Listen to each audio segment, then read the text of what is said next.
Hey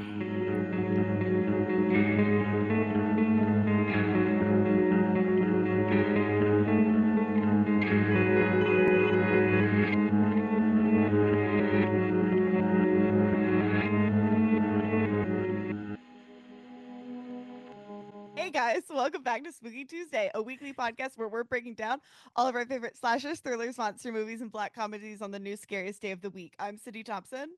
I'm Monica Height. And I'm Chelsea Dove, and Planet of the April continues. This is our third Continues. episode, number 3, and we're still in the original, but we're rounding it out. We're finishing it up with another double feature. So this week, we are doing Planet of the April 4, Conquest of the Planet of the Apes, and Planet of the Apes 5, which is Battle for the Planet of the Apes. And these movies came out in 72 and 73, because again, back to back to back They to were back. knocking them But they were Churning knocking them out. And you can kind of tell in the quality. But they're doing actually a lot of very clever tricks to make it look like more of a real full big budget movie than it is in many ways. And then in many other ways they're going, can you just imagine part of this? I'm just gonna need close you your eyes. to imagine that this is the same location that you saw in a previous movie, and I'm just gonna need you to do that work yourself. But Luckily for them, I have a big imagination. So it worked out luckily for really them, well. yeah. Okay. I want to know first, Monica, when we were recording last episode, you said you saw a spoiler. I think I know what it was. Would you like to share what it is? It wasn't like really a spoiler. It was revealed in like the first 4 seconds. But I Yeah. just saw that Roddy McDowell was playing Caesar. And I was like, who the fuck is Caesar? And then in the back of my mind, I was like, Caesar. And I have seen, this is maybe a spoiler for the future Rise of the Planet of the Apes, the 2011 one. And there's a character named Caesar in that. That's all I'll say. It's James Franco. It's not Yeah. James Franco actually. And so yeah, that's all that I saw, and I saw that he was playing it. And then like when I realized that that is just Milo renamed for reasons. Well, it couldn't be Milo. That was the name of one of the Aponauts. Exactly. It would be too obvious. It did make sense. At first I was like, what? And then I was like, okay, it does make sense. So that was the only like spoiler that I saw, but it wasn't really that much. And I also think it was actually cute for Roddy McDowell to play his own son. Yes, Because yeah. he is so good in these, and I thought It's he was fun to have him back. particularly really good in Conquest and Battle. You know, like he had more opportunity to show his acting chops. He's been sidelined for the last 3 or whatever. Are there 6? No, 5. Five. Excuse me. I'm going crazy. So it was cool to see him shine in these. But what was the spoiler Yeah. that you saw? Yeah, like I said, I saw Yours was Kingdom a of the real Planet of the spoiler. Apes. No, mine was really a spoiler because I'd seen only Kingdom of the Planet of the Apes, which in many ways is a lot like Battle. So that's kind of interesting because Well, then I'm not Rise is a gonna lot like watch it. Conquest. But I was talking to Danny about it because I think he had seen a bunch of the newer ones, but he hadn't ever seen any of the other ones. And he was like, do they connect? Like he kept being like, do they connect? How do they connect? And I was like, I don't know yet. I don't know yet. I don't know yet. But I knew far in the distant future, this is Down that highway. yeah, this is again As another they say. spoiler, but at this point, within the context of these two movies, it feels like fair to say. But I knew that kind of like the framework for Battle, where they have like the opener and the closer with the lawgiver explaining things and Caesar 600 years ago, blah Yeah. blah blah. I knew that Caesar was like almost like a mythological, a real, but almost like a mythological leader who created society, blah blah blah, for the apes. Mhm. And then I was watching Conquest for the first time, and in the beginning they introduced Dr. Milo, and I went, was he in the previous movies? Am I supposed to know who this ape is? And I Googled Milo, and then it was like, Milo is Caesar, who leads the rebellion. And I was like, oh, fuck. So that Don't was, look anything yeah. up ever. Never That do was a any big research. mistake. No. Yeah. That sucks. But I mean, it's not the end. I mean, it was a bummer to see that in the very beginning of three as opposed to the end of three. You know what I mean? Yeah. Once you know that there is a baby and the baby's gonna be named blah blah blah blah blah, and like once you know the plot of four, when you're rewatching three, it's very clear that there is, again, I don't know how much any of this was deliberately planned in advance when they're never wanting to do a sequel and continue the franchise. But there's a lot of framing of Milo slash baby Milo slash Caesar as a very like Christ-like figure. Mm. The son of refugees born in a manger slash circus and persecuted and they're blah blah blah blah blah. Like there's a lot Yeah. for there's No, he's like a line he's in Ape-Jesus. yeah, there's a line in Escape that it really is like very on the nose about it too. Obviously, Milo hasn't been born yet, so they're not talking about that. But there's a quote that's like about Herod and Christ, and the Savior, blah blah blah blah blah. So there's just a lot that's going on in that sense. But No, that's cool. I didn't really think critically about the ending because I just finished it minutes ago. But I will say I like that. I don't usually like religious things, but I was shocked. I was shocked. This is the series of retcons. This wrote the book on yeah. retcons. This wrote the book Mhm. on sequels that are slapdash, ham fisted, whatever the fuck, all those different phrases that I'm messing up right now. But somehow, and you know how critical I am about this kind of thing, I think they almost did an artful way of like explaining the fuck shit from the first three movies with these last two movies. Like, I was Yeah. like, okay, I like that. There was even like, they even thought about the progression Of of the ape snooze. fashion Oh, Ape Mm. fashion. and of the mutant fashion as well too. They thought about that and had it be slightly different at like planting the seeds for what we see in the first two movies. Anyway, I don't know, that I was excited about that because I was like, what the fuck? I felt like they weren't paying attention like for a lot of things. But then they were like, well, we have 45 strings and you can braid those together. It's possible to do a braid with that many strings, and they fucking They there's probably did. some loose ends. There's probably some loose ends, but I didn't notice them. Or I will throughout this recording.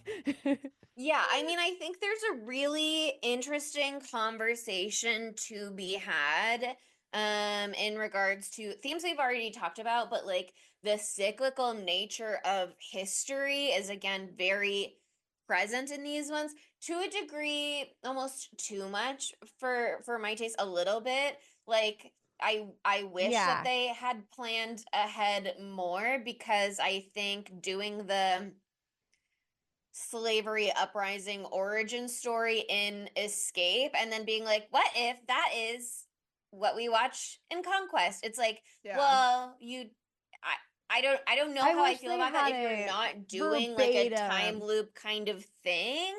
Um, but I also feel like it is interesting in a time loop capacity because so much of the conversations are like, can you change the future? Can the future be altered? And so it's kind of like a narrow miss, maybe. I don't know. It's interesting. But like I warned you about the tonal whiplash between like the silliness, obviously bleak ending, Yeah. but the silliness Yeah. of Escape, and then it's like you go into Conquest and it's like slave revolt uprising movie, and that's the whole plot The is whole thing a is lot that to the take whole in. time. I, okay, I think that actually Conquest for the Planet of the Apes is making an important argument, and it seems a little bit preposterous, but I'll have to agree.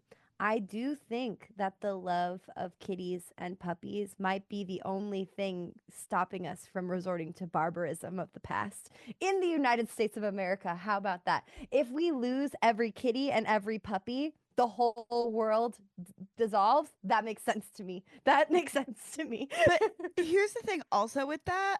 I was just like, The first animal that I would not think to domesticate would be the apes. I would be They- like, what if we did a fox? I What need you to if tell me that the Raccoons! plague also took raccoons? bunnies. Right? Like we have Bunnies bunnies, are already pets. horses, and Ferrets. ghosts exist. Like What ghosts, about birds? Ghosts exist? Why not have a pet Domesticate ghost? the ghost. Nobody's thinking about this. Thank you, Sydney, for bringing this up. You're The welcome. ghosts should be our pets next. No, it's just no, that's just actually getting a little bit too close to what ends up happening because ghosts are people. Okay, so only animal ghosts, I guess. I don't know. Fair. But either way, like ferrets, lizards, frogs. There are so many things. Mice? There are so many birds. Hamsters? We People love have had rat parrots we for let's go back millions to of years. pigeons. They can Yes. even, if you need a pet can that carry can do messages. labor, they'll send messages for you. They didn't have texting then, so they could have still used that. They had telegrams, I guess. But whatever, it's more fun to use a bird. It is preposterous, but I think they were intrigued by the thumbs, and I think that what was their motivation behind that?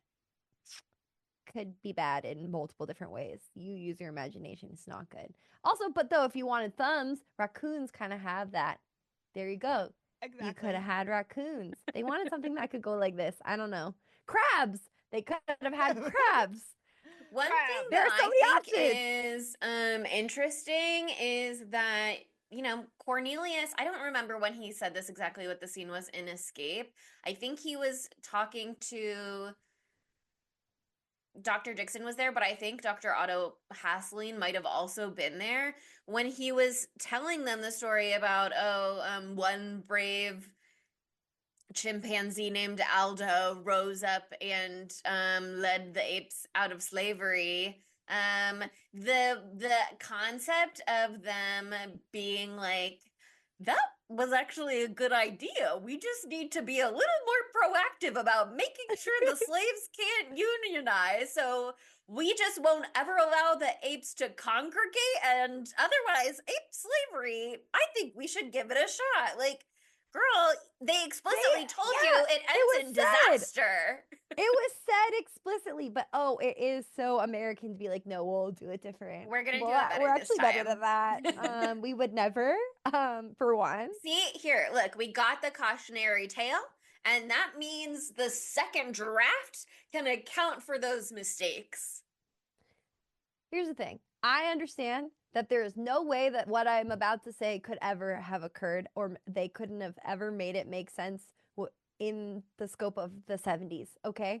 But how the fuck in 20 years do apes and chimpanzees go from looking like that fucking terrifying puppet that killed Milo to looking exactly like the Planet of the Apes? That literally makes no sense at all. It's And impossible also for that to speaking happen. perfect English.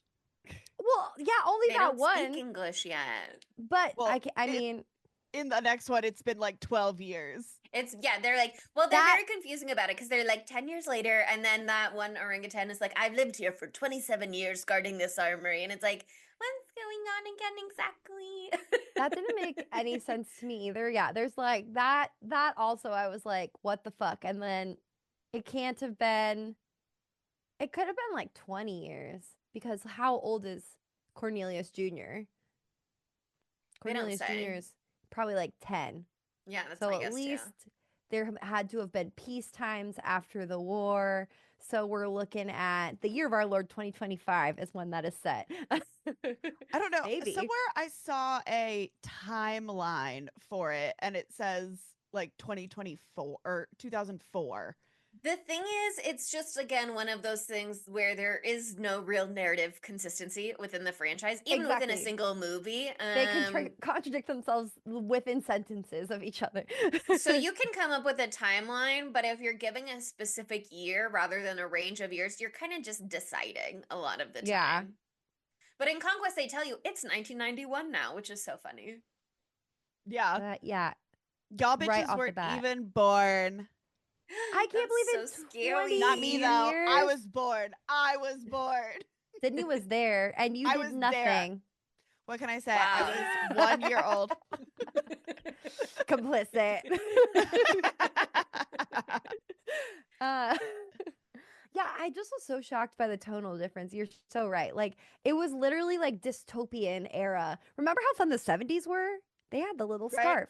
They had Everyone was Little wearing jaunty this Mm-mm. scarf. No scarves. Now they're all in work coveralls. Yeah. I will okay, except Not the people, for I guess. fucking Caesar, Yeah. who's Well, in his cunty leather do you jacket. have a He's an license to have your individual. ape dressed so fashionable? And he's like, look at me. Obviously, I need my ape to be dressed fashionable. Do you have a license for your chimp to look that fucking fire? He doesn't need a license. He was born this way, baby. But I was totally thrown through a loop. I was so confused why they were there at first too. I was like, what are they doing? The circus is still a thing. And they literally he risked it all just to pass out flyers for the circus performance, which like maybe we don't want to bring people in to look at the special ape that can talk and try to figure it out because he cracked so quickly once he was out there in public. It would have been like maybe an hour and he was like, fuck you humans out loud. Like Right? Caesar You was lousy screaming, human bastards! Yeah. you lousy human bastards. Yeah. God damn. Yeah, but he does know he's the only ape in history that has learned how to bareback ride, which I have to assume is how all of the other apes learn to ride horses as well. So that's Yeah. Oh. just like a fun little detail. I But watched I this do very early in the wonder. morning, so I missed that part. He's so talented. That's something he just like says to the guards like in the very beginning. Oh, because Armando is proud of his boy. Yeah, I he's love like, look him. at my We very love special ape. Armando. Sexy man, sexy voice. That's why when he tries to be like, I was the one who said that, it's like, girl, everybody knows it wasn't you. Yeah, But you have a very distinctive voice. I think it is possible, that Caesar had maybe been asking about society or wanting to see Yeah, I could see society that with him. because Armando has that line where he's like, this is why I kept you away from it because it is fucking horrible. It's so horrible. It's so bad. It's crazy. And Wait, like, yes, he does crack in an hour, but I also think it is like very moving the way that it works out. It's like he just like couldn't stand by and be silent while I don't blame him. atrocities were being committed. No, apes that look literally exactly like him inexplicably are being like beat to shit in front of him. Like, of course, he's going to have an emotional reaction. He has to face the realities of the fact that everyone who looks like him is enslaved and he is the one literally single lucky one that is in this very, very specific situation. Um, yeah, it's really bleak. This movie is so bleak. Like there's very little plot that happens and it's just like a lot of like monkey ugh, I was so good last episode over. Apes being beat to shit, like horrible violence, blood that is so ketchup red, beyond neon They blood said, let's really everywhere. stick to that after it I worked so well in appreciate it. Escape. That's the one Um, consistency that they had. Yeah. Would you believe that this movie was supposed to be bloodier and more violent originally? Yes. I Yeah. can believe that because I know You what the know original how ending was, so well, I that can believe anything. aside, well, and we'll get to the ending because the Oh, I ending can't is wait. crazy. That is literally all I can think about, but I'm holding it back. It's crazy. There's a conversation at one point between Governor Breck and Mr. McDonald. I don't know if he has a first name. But Mr. McDonald is the governor's assistant, and there's one moment where they're talking, and it's like, oh, that one ape. They're talking about like, oh, the level of the incidents, so the number of incidents of like apes pushing back against their masters is rising, and Mr. McDonald is being like, yeah, but for the most part, when you really look into these incidents, it's like small potatoes, not a big deal. Honestly, maybe even a mistake that it got reported at all. And then the governor is like, what about that one we had to shoot last night? And Mr. McDonald is like, well, but those were extenuating circumstances. Like, yes, he beat his owner or whatever it was. He hit his owner, but he had like bruises all over him, like cuts all over him. Like, clearly he was being Oh, mistreated and he was like horribly provoked and just finally got to a point where, like, yeah, eventually you mistreat somebody long enough, there's no reason for them not to lash out. But that was gonna be not self-defense. the beating was gonna be the opening scene, but like an ape escaping and being chased was gonna be the opening scene, and then it getting shot, and then once you get close to the body, you discover like all of the bruises and wounds on it and Ugh. stuff. Like they were gonna like That is really in your horrific, but it would have face. fucked. That would have fucked as an opening. That would have Yeah. fucked. It Because would the have been opening was better. just kind of like in medias res. Yeah. They've This they've is the only they've movie of the franchise that doesn't have a pre-credits scene. yeah, and I love those have always been so badass throughout the entire series. What was it for the second one? We had the Taylor's monologue. That was sick. Then I don't remember the second one. Third one is the whole spaceship being pulled Mm-hmm. in, and then the apronauts. I can't say it right. Take Aponauts. their Apronauts. helmet. Apronauts take their helmets off. That one was so sick. What happened in the Oh, second one? the opening is a lot of like recapping, but they Rehashing. have Oh, they do the the lines whole. from Cornelius doing the voiceover being like beware the beast man and like the scripture. Okay, no, what it is that every other one has a cunty opening and every other one has a recap opening. That is literally what it Yeah. is. It goes cunty opening, recap. Yeah. Cunty opening, recap. Recap. Well, actually, just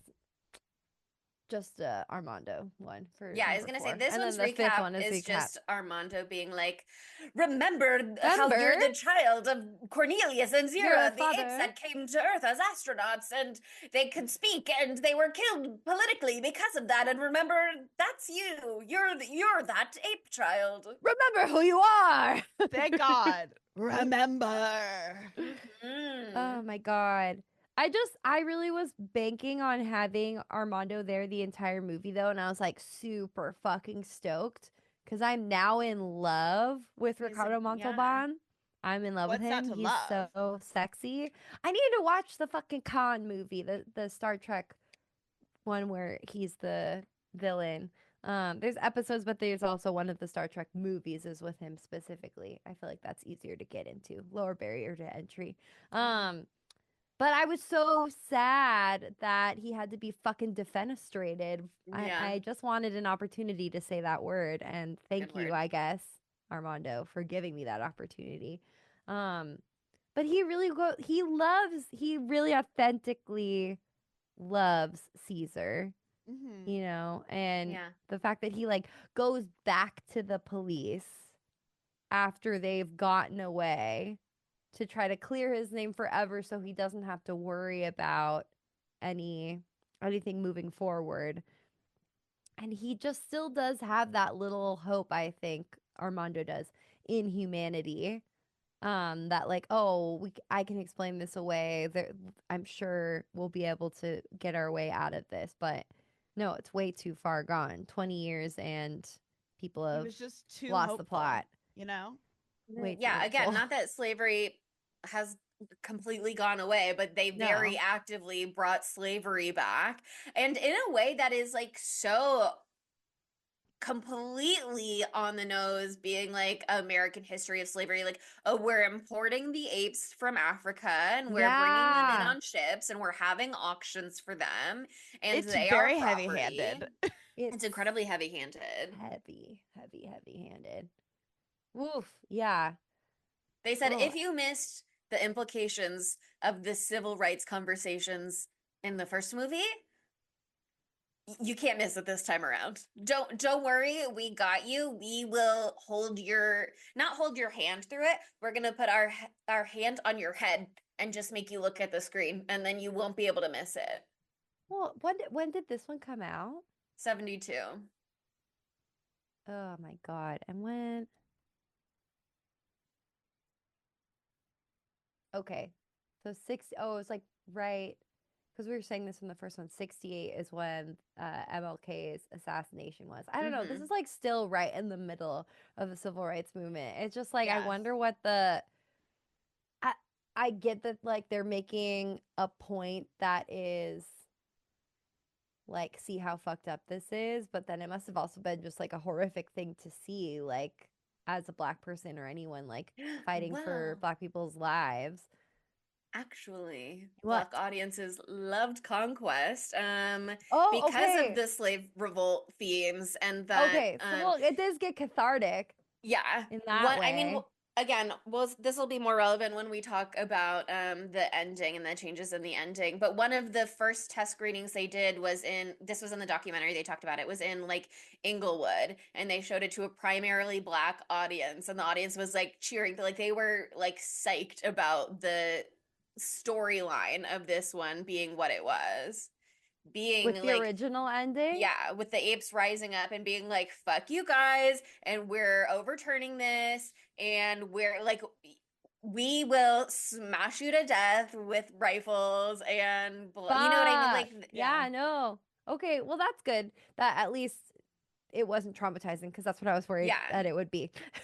And also, Probably it was still was. like, in many ways, it was representative, because the riot in this movie in many ways was meant to be an analog to a race riot that happened in 1965 in Los Angeles called the Watts Oh. riots, Oh um yeah.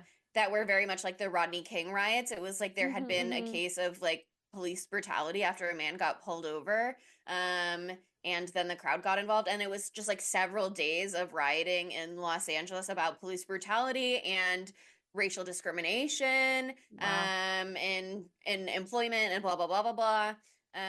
So it was like one of the things in the documentary was like you couldn't make a movie about the Watts riots only 7 years later unless you're making it a Planet of the Apes kind of movie. Like unless you Yeah. have You the had to put clever that apes smoke and kind of mirrors over the it to like, veneer, yeah, to be yeah. like, no, of course we're not making a Watts Riots Oh, movie. what The do studios you would never let us do mean? that. We would Um, never do And it that. went yeah. right over the studio's head.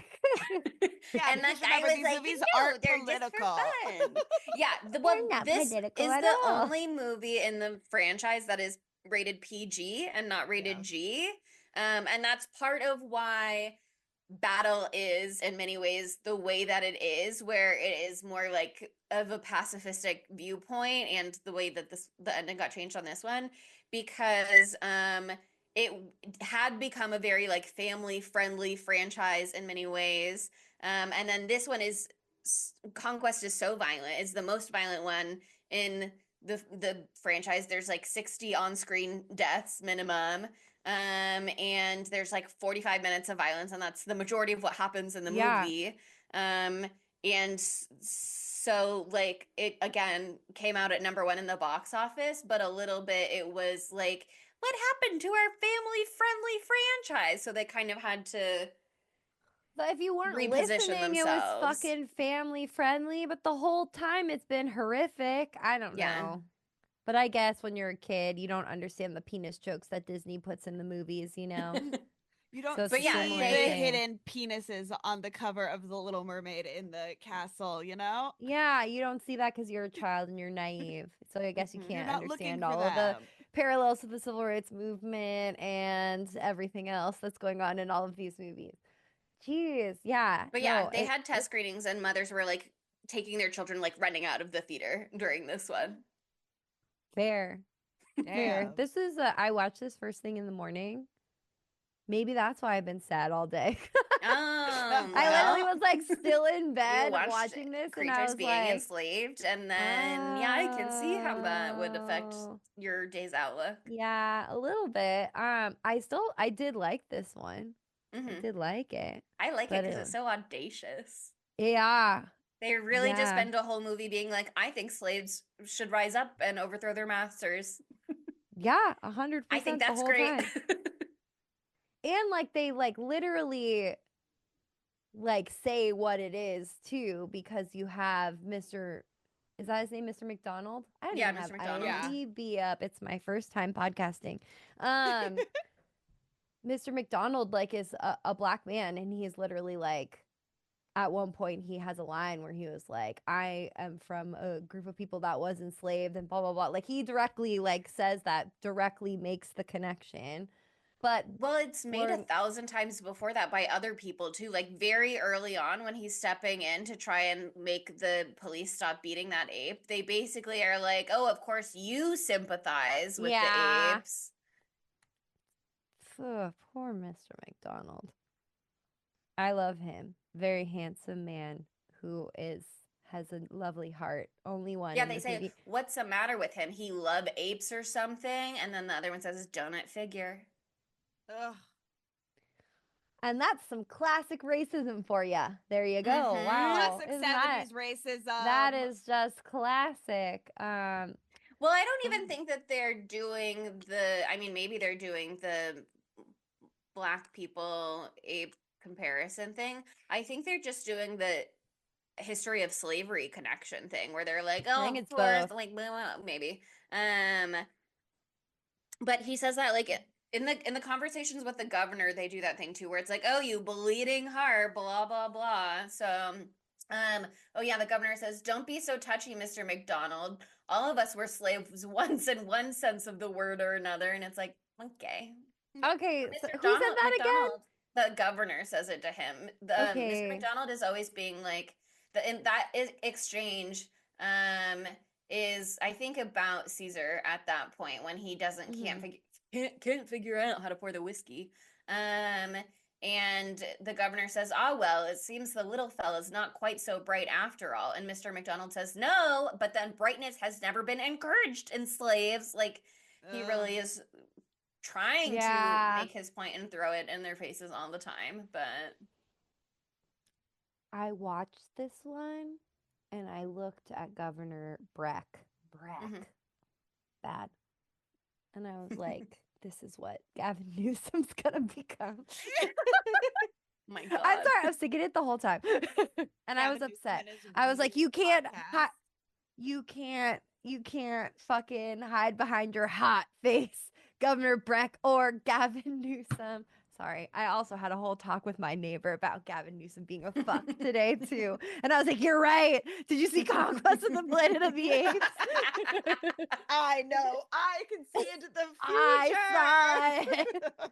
it. No, I don't think it would get quite that bad. Let's not go that far. But is this in California still, or no? I that's the thing. When I was watching Conquest, I was like, this is in LA because the previous movie was in LA.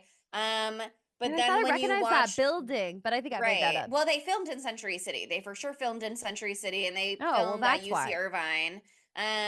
But I don't know if they actually say the location and then given what happens in battle, I think we're supposed to be in New York.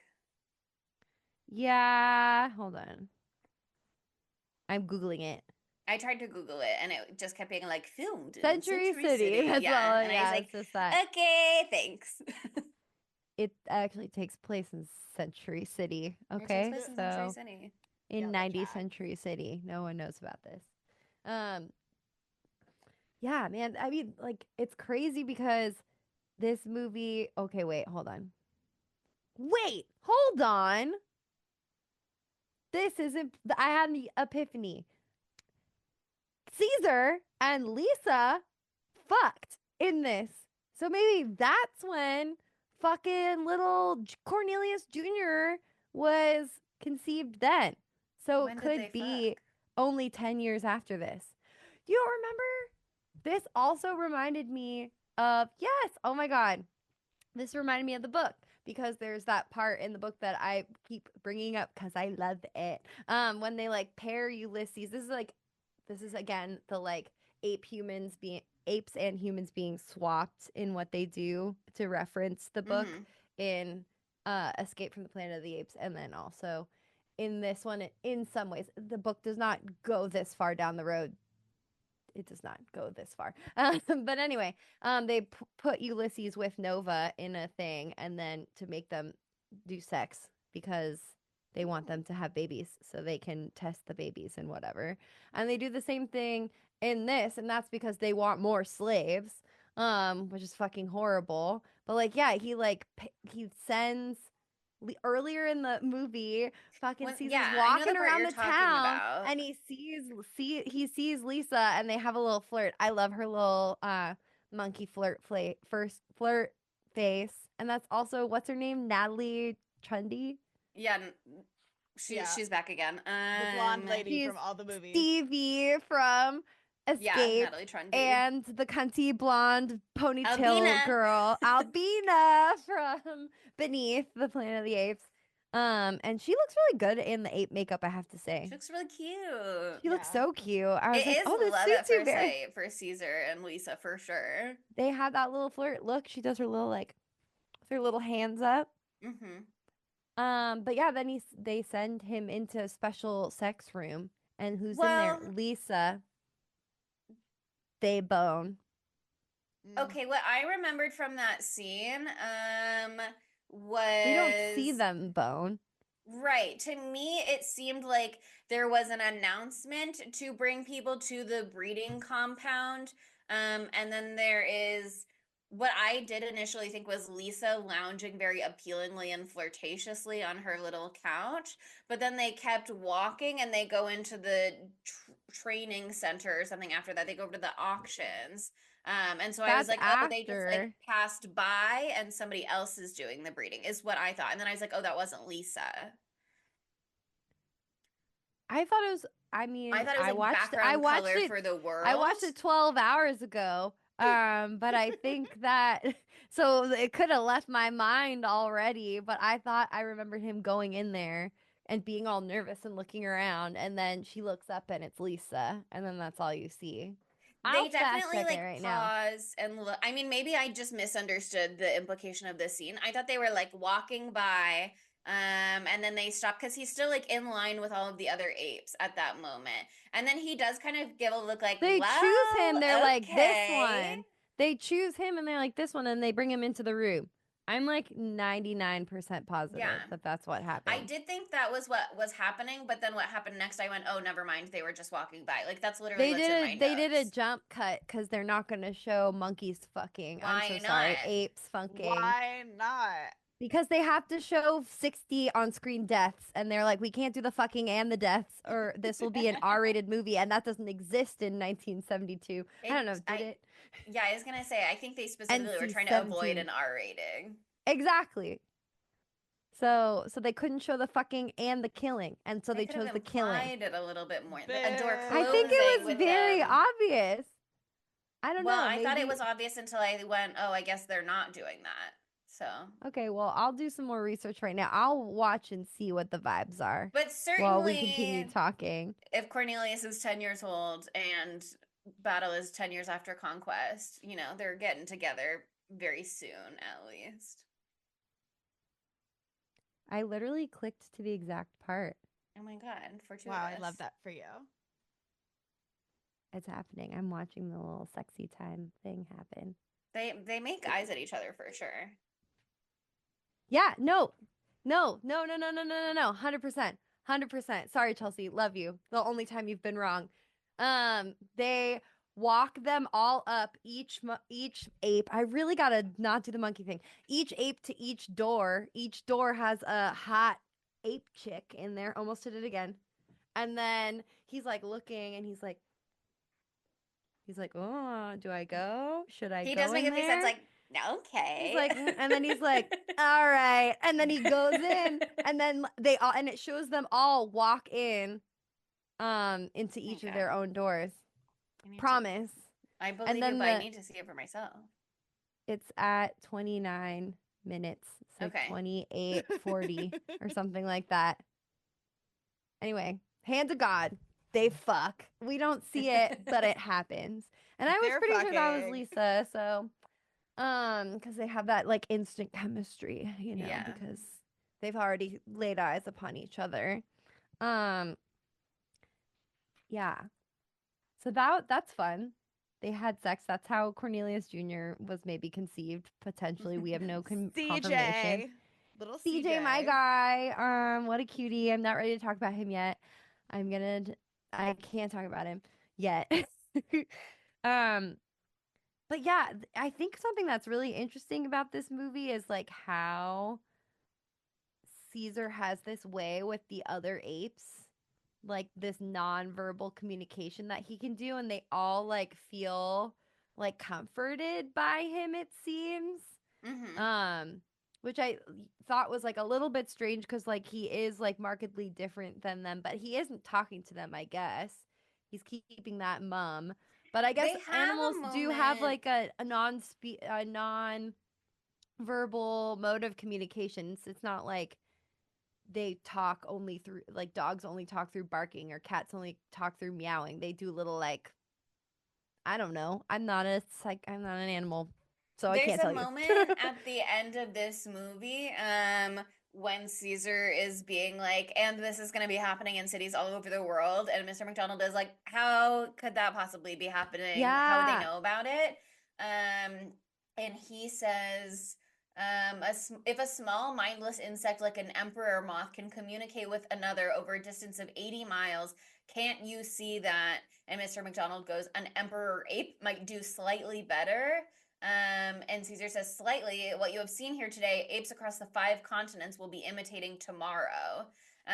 So there is sort of this implication of a hive mind, sort of almost to a degree, which I thought was interesting because you were saying in the books, they explicitly are like, for humans, but they explicitly are like tapping into the hive mind. Hive minds Yeah. scare me, like as a concept. Yeah. Yeah. I I don't know don't why, they just do. know. It's scary. And it's And like they do we that are in one. Beneath. We are all. Yeah. I like yeah, I guess that is the same thing that they're doing in the book with the hive mind thing, but the humans don't have telepathy or whatever. But I do think that like animals have different ways of communication. Um but again, I don't think that the way that they're describing it in this movie is true. Like emperor apes can't talk through the ground. They're not mushrooms all connected in an intricate web or whatever. Um but they will see on the news what's happening because they live with humans and the humans will see it on the news and then, they can understand what's going on and they'll do their thing. Um, but yeah, I thought it was really interesting McDonald's character in general, just like how he stayed like the one true like humane human left the entire time.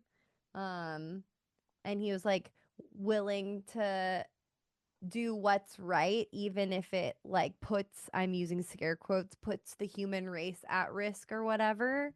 But I wanted to ask you, Chelsea, I know you've Mhm. been complaining about how the description of how the human race fell pissed you off because you liked the idea of the nuclear explosion ending the earth. Mhm. And for me at least, I like that they used their weird fucking freaky all the cats and dogs died, leading to the apes being enslaved, but then the apes revolt resulting in them using the nuclear devices that destroyed the earth. That made it work for me, but like did how did you feel? My problem with that narrative in 3 is because that is the plot of 4. Mhm. And so I don't like it being used twice, although again, they didn't know that they were doing 4. They weren't planning on doing 4 or what it was. Maybe I mean there obviously was a quick turnaround. Mhm. Um so maybe they had some sort of idea. And like I said, if you're engaging with that as part of like a time loop scenario of like what we see in 4 and what leads to 5 is explicitly like what Cornelius is talking about. And again, in 5 they like kind of retcon some of it because when they go to find the archives and they're like listening to the recording, they like cut out the part where he says it was like a chimpanzee named Aldo. They're just like, forget that. And they like just like skip around with a little bit, some creative editing there in the recording That's because why they're they didn't like use the video. yeah, they're like we first of all we don't need to weigh you down with this whole scene being Yep. relived. We just need to We give you the already important did beats. We that in love the doing a opening. We already recap. did that. But also, um, maybe we made some changes, so we just are gonna be careful about like what we show you in our hand. But I also think to again just kind of be skipping around a little, but the fact that there is a character named Aldo in battle, and that's like the head gorilla. He's not a chimpanzee like Cornelius's story, I don't but remember that part from Escape. What does he say? that is the quote when he's like explaining how their society rose up in Escape. Aldo, he says, on an historic day which is commemorated by my species and fully documented in the sacred scrolls, there came Aldo. He did not grunt, he articulated. He spoke a word which had not been spoken to which had been spoken to him without Why did they number use by that humans. He name? said no. Um, and that's why I think it's so interesting. And if we're doing like a sort of time loop thing, and I think I would argue if we are doing a time loop thing, what they're trying to say is it is possible to change the future and it is possible Well, to like yeah, veer off course. they are Um, saying that later in these two movies for sure. So I guess they just started that argument sooner. It's not a mistake then. If we just decide it's well, not a mistake. Well, if we decide it's not a mistake, it's one of those things where it's like, if this is a separate but similar branch, is it possible that in an alternate battle, Aldo is the one who comes out on top instead of Caesar, and Aldo is like hailed as the leader, and like that's how it gets recorded in history. And like I don't know why they would say he was a chimpanzee or whatever. Um, but I don't know. Maybe they didn't say that. I saw that on IMDb, and it was like they said he was a chimpanzee, but that's not in my what I wrote down about that. Um, that's not in my notes, at least. But if it was like we veered away from that and that's why we get the 600 years in the future, maybe peace is possible, we don't know for sure yet because time keeps marching forward. Then I think it's like if this is the branch over here where Aldo wins, that's where we have the future that we see in Beneath, where the people are like totally irradiated and they worship the bomb and blah blah blah, and like what you see in battle is like setting that up. But I think we narrowly avoid that. And so that's kind of why it is like a rewriting a little. That's why they would use the name Aldo to be like, oh, we just missed it, but otherwise I don't know. Well, I think. Are you saying that you don't think that from Battle of the Planet of the Apes that those humans go on to become the beneath the Planet of the Apes human mutants? Because I i'm think that set them up to be that specifically with how it ended. But we're I'm not there yet. saying um Beneath happens before Escape. Um and then Battle tells us how that would have become the people that we meet in Beneath, except instead they found a way for humans and apes to coexist somewhat peacefully. And Oh, so it's like an alternate timeline that doesn't, it's not a full perfect time loop. They like break the loop.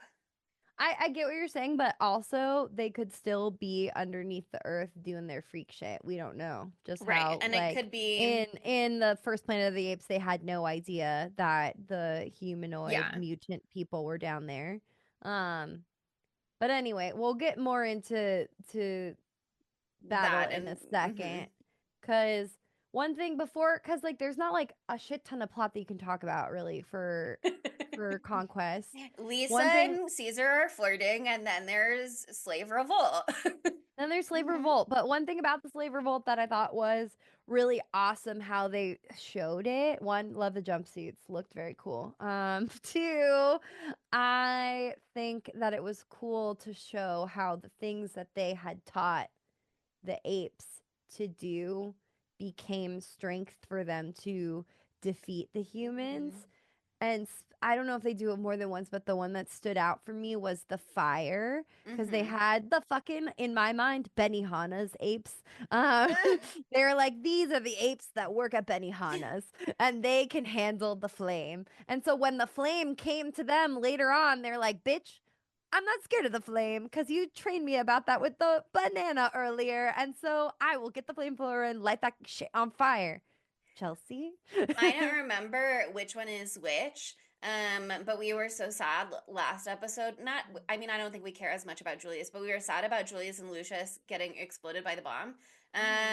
Both of those actors are in this movie. They both came back, and one of them plays the Benihana ape. Wow. I love a good Benihana ape. It's the Benihana ape. I was like, this is early Benihana's right here. Right at the very now. beginning. But yeah, I thought that was cool that because they were unfortunately tortured with a flamethrower to learn to be not afraid of the fire, they could use that as a strength, you know? The way they explicitly go into the training center and use those as the tools of destruction, I thought was like really well done. Yeah. And it's also so interesting and not awesome, but it just was cool to see an iteration of how it is said in the book, like actually playing out. Like in the book, it's so stupid. It's like the humans are just like, we just were so meek all of a sudden because the apes rose up and we didn't know what to do. But like in reality, in the movie, they showed how the humans, in their arrogance, underestimated the apes, even when they have a fuck ton of like machine guns. They like don't send enough dudes. They get surrounded by them and they underestimate them because they don't have any weapons and they get fucking taken out. So I thought that was cool. I don't know if that was the point of what they're trying to get across, but like they just thought, we're humans, we're superior, we're gonna win this, and then turns out no. I also thought it was really interesting because we talked about this on the first one, I think, about how all of the humans that are left are like fairly docile, and how Yeah. maybe that's the only reason they were able to survive this long is because they were docile and they were not pushing back. The governor has a quote that's like almost exactly like that. He says, if we lose this battle, that's the end of the world as we know it. We will have proved ourselves inferior, weak, and all of those groveling cowards who are alive when the battle is I over remember will that. be the weakest of all. This will be the end of human civilization, and the world will belong to a planet of apes. Yeah, I love that they say the name of the movie two times. They've got to really They- emphasize it, Monica. Oh, I Originally, love they it only when said they it say once. Yeah, originally they only said it once. Can we talk about the end now? Can we talk about the end? I just Okay, want to say fine. one more thing, Say just about the material conditions that I think are so interesting with them reintroducing slavery as a concept in America. I think it's so fascinating the way that they show the human reaction to it also, where like people are protesting and being like, you're Yes. undercutting our Important to bring up. jobs and you're taking away from us, but they're not protesting the government, they're protesting the apes. And again, it is an example of like, if we make our enemies focus on each other, they're never gonna look at us. But also the the true way problem. that they set it up, they say there's announcements, the labor demonstration on the South Plaza will be terminated in 5 minutes. Failure to comply with this order can result in a 1-year suspension of your rights to bargain collectively. So again, it's like, sure, you're allowed to, this is America, of course you're allowed to protest, but only within the constraints that the government has already said is okay. And if you defy that, you will lose your rights. And you're responsible for your apes behaving as well. And it just is like they have all of these ways that they're like, okay, yes, we were told that ape slavery leads to the downfall of Earth, but here are our fail safes that we've built in.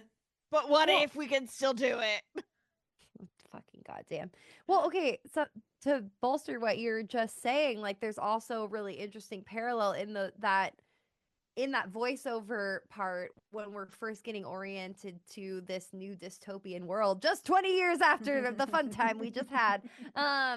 And before they talk about that protest that the humans are doing, they're like on the intercom, they're like, there are apes congregating. Get them Yeah. the fuck apart right now. Like, go break that up right this instant. And then, Mhm. like, 5 seconds later, they're talking about another gathering, and you don't really know what's going on. But then it becomes clear they're talking about humans, and then they're still saying they're going to disperse it, but they're giving them 5 more minutes. It's like that. It's not that far from the way that they're treating the apes, and like Mhm.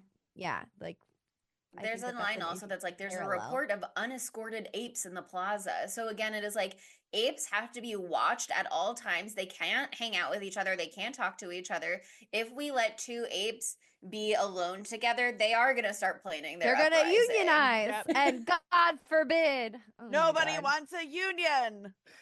dude, 100% they're union it's busting. a, it is a brutal fucking movie. But I did like that. I liked how audacious it was. It was. I love it's so crazy It's bold. I love it. crazy bold. I was like, what is happening right now? I wish it was Holy more shit! violent. Well, the original cut was. I That Did you guys watch opening. Severance? No. Yeah, but I'm 3 episodes behind, so don't say anything This is I'm except not for a waiting for big it things. to end. spoiler, but just the way that Mr. McDonald Severance gets spoilers ahead. Okay, go. Sorry. the way that Mr. McDonald gets treated reminds me of Milchek a lot on Severance, where it's like he's I was part also of this feeling that. system, but the system oppresses him as well. And then it's like, what do you And do it's when it's so like this is how racially you get charged your towards power, him. but also, can you push back against the people pushing down on you? It's so interesting. No, totally, totally. Um, okay. Well, that gets us towards the ending here, and I just want to do a little what?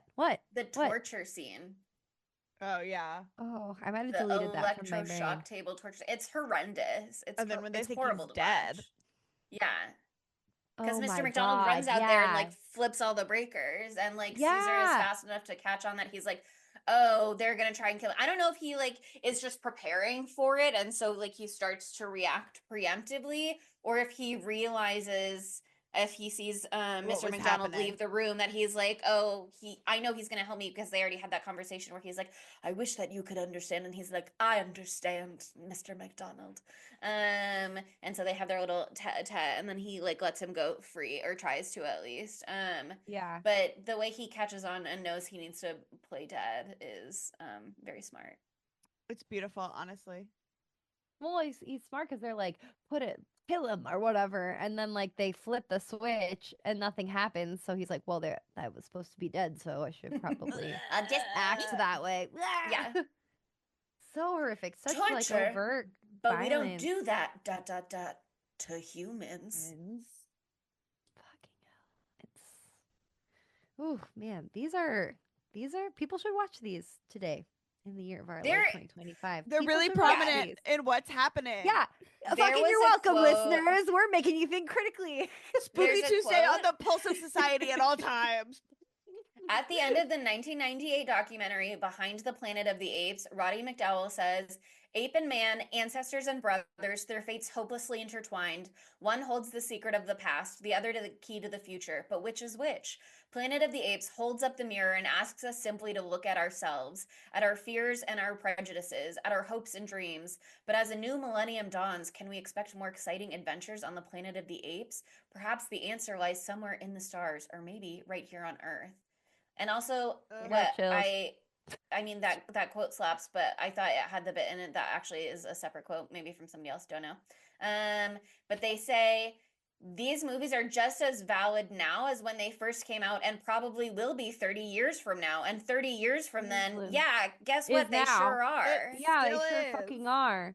Wow. Yeah. No. It's just it's the cyclical nature of history, and this leads us actually right into the ending perfectly. Like these movies have just been time and time again saying like you will make the same mistake that that man made before you. They will rise and you will fall in perpetuity for the rest of eternity, blah blah blah blah blah. Like I can say this now because it's the end of these series and this is the end of the book that I have been holding back because I wasn't sure.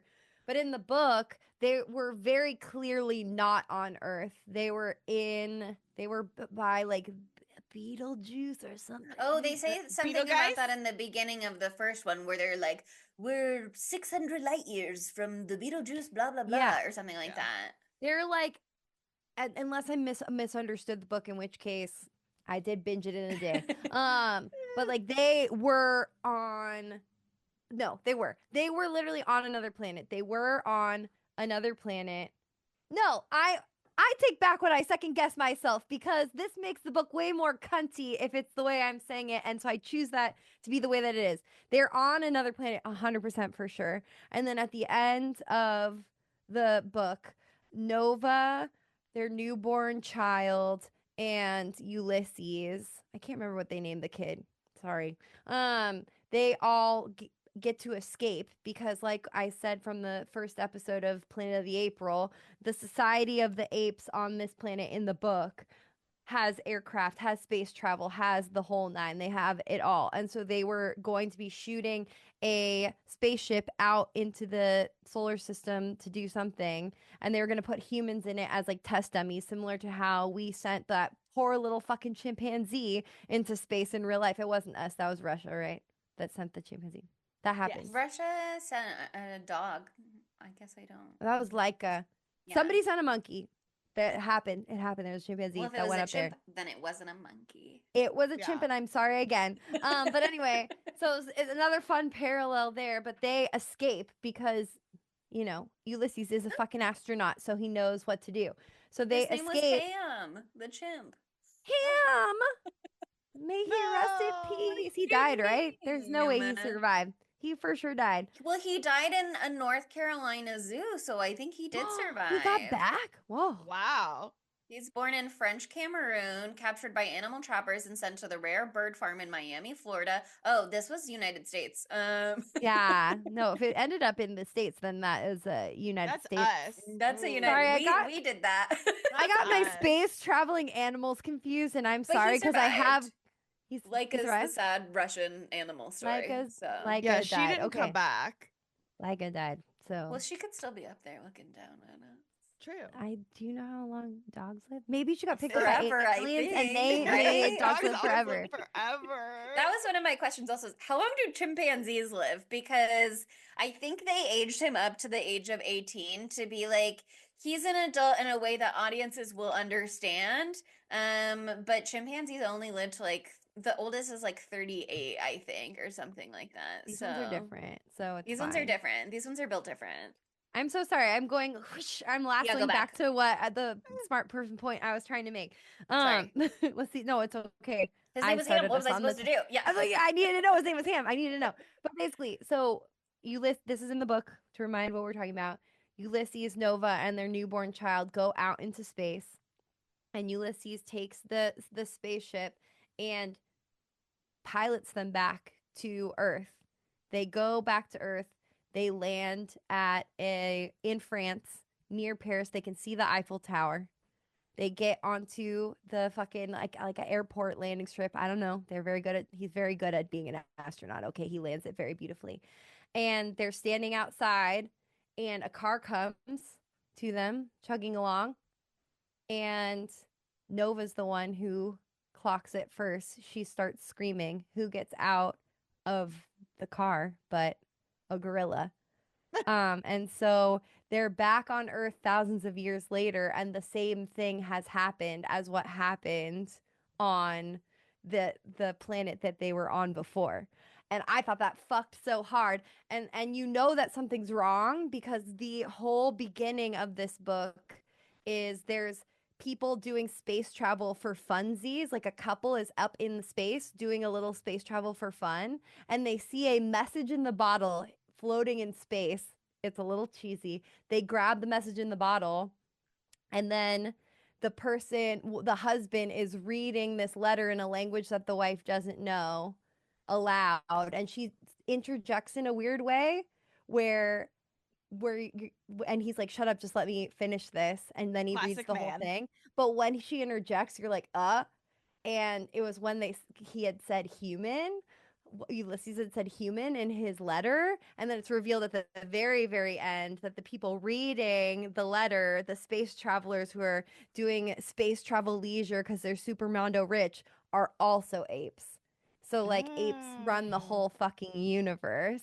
So Wow. Galaxy of the Apes. galaxy of the fucking apes. So, I mean, I just think that I can't remember what the original reason that I brought this up was. So that's super cool, and it was really awesome. It's really awesome. Ain't that the way Oh it no, goes no, I sometimes? remember. It's really I remember. important. I remember, and it's back right away. That like just goes into the whole like modus operandi for all of these movies thus far. It's like you will make the same mistakes, and then the apes will make those same mistakes, and then the humans will make those same mistakes again in forever in perpetuity. And in the original ending of Conquest of the Planet of the Apes, they continue that exact same trope.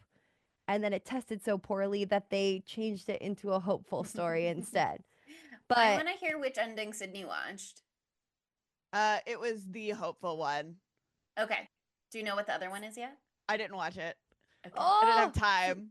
I had literally no idea that I had watched the non-theatrical ending because where I was watching it, it just ended in this certain way, and I thought that it fucked heavy in the most depressing way ever. I was like, I didn't think it could get bleaker than the last one, and it did. But then they changed that. I don't know. Should I say what happens in the original one, and then we go into what happens in the other one, or do you want to say it, Sure. Chelsea?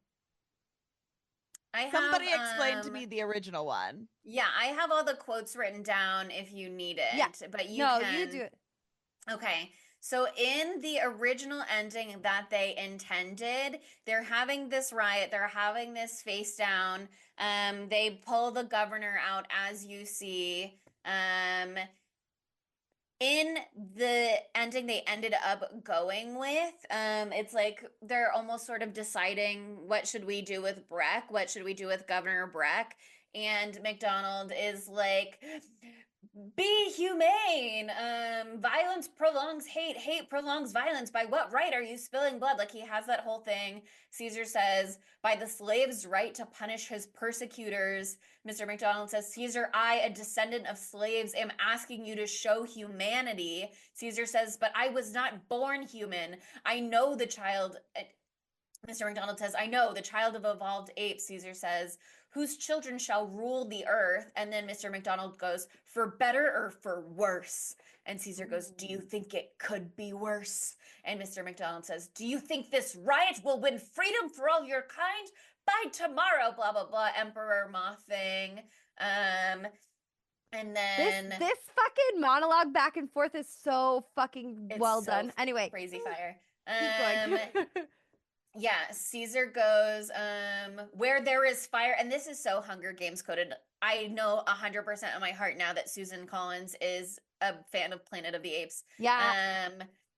But Caesar says, where there is fire, there is smoke. And in that smoke, from this day forward, my people will crouch and conspire and plot and plan for the inevitable day of man's downfall. The day when he finally and self-destructively turns his weapons against his own kind. The day of the writing in the sky, when your cities lie buried under radioactive rubble. When the sea is a dead sea and the land is a wasteland out of which I will lead my people from their captivity, and we shall build our own cities in which there will be no place for humans except to serve our ends. And we shall found our own armies, our own religion, our own dynasty, and that day is upon you now. And then you look at Breck, and then they literally just beat him to death.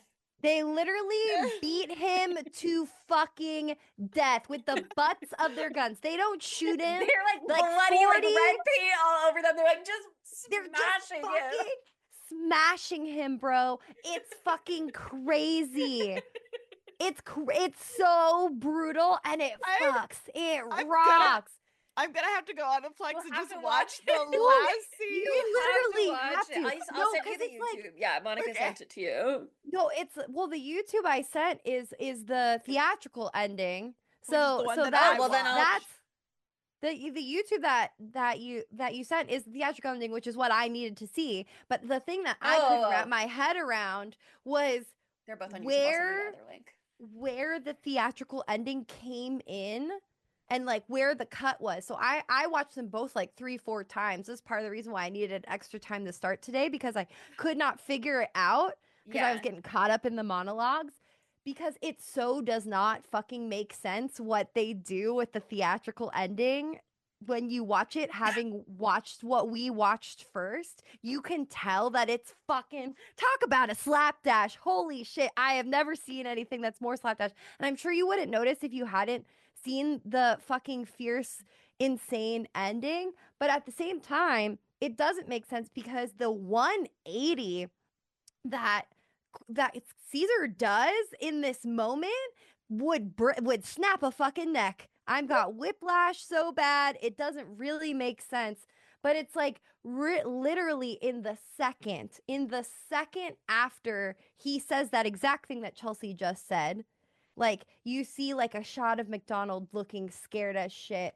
Then you see this shot of Lisa with blood on her face, like turning her head like away, like she's Beseeching sort of, me.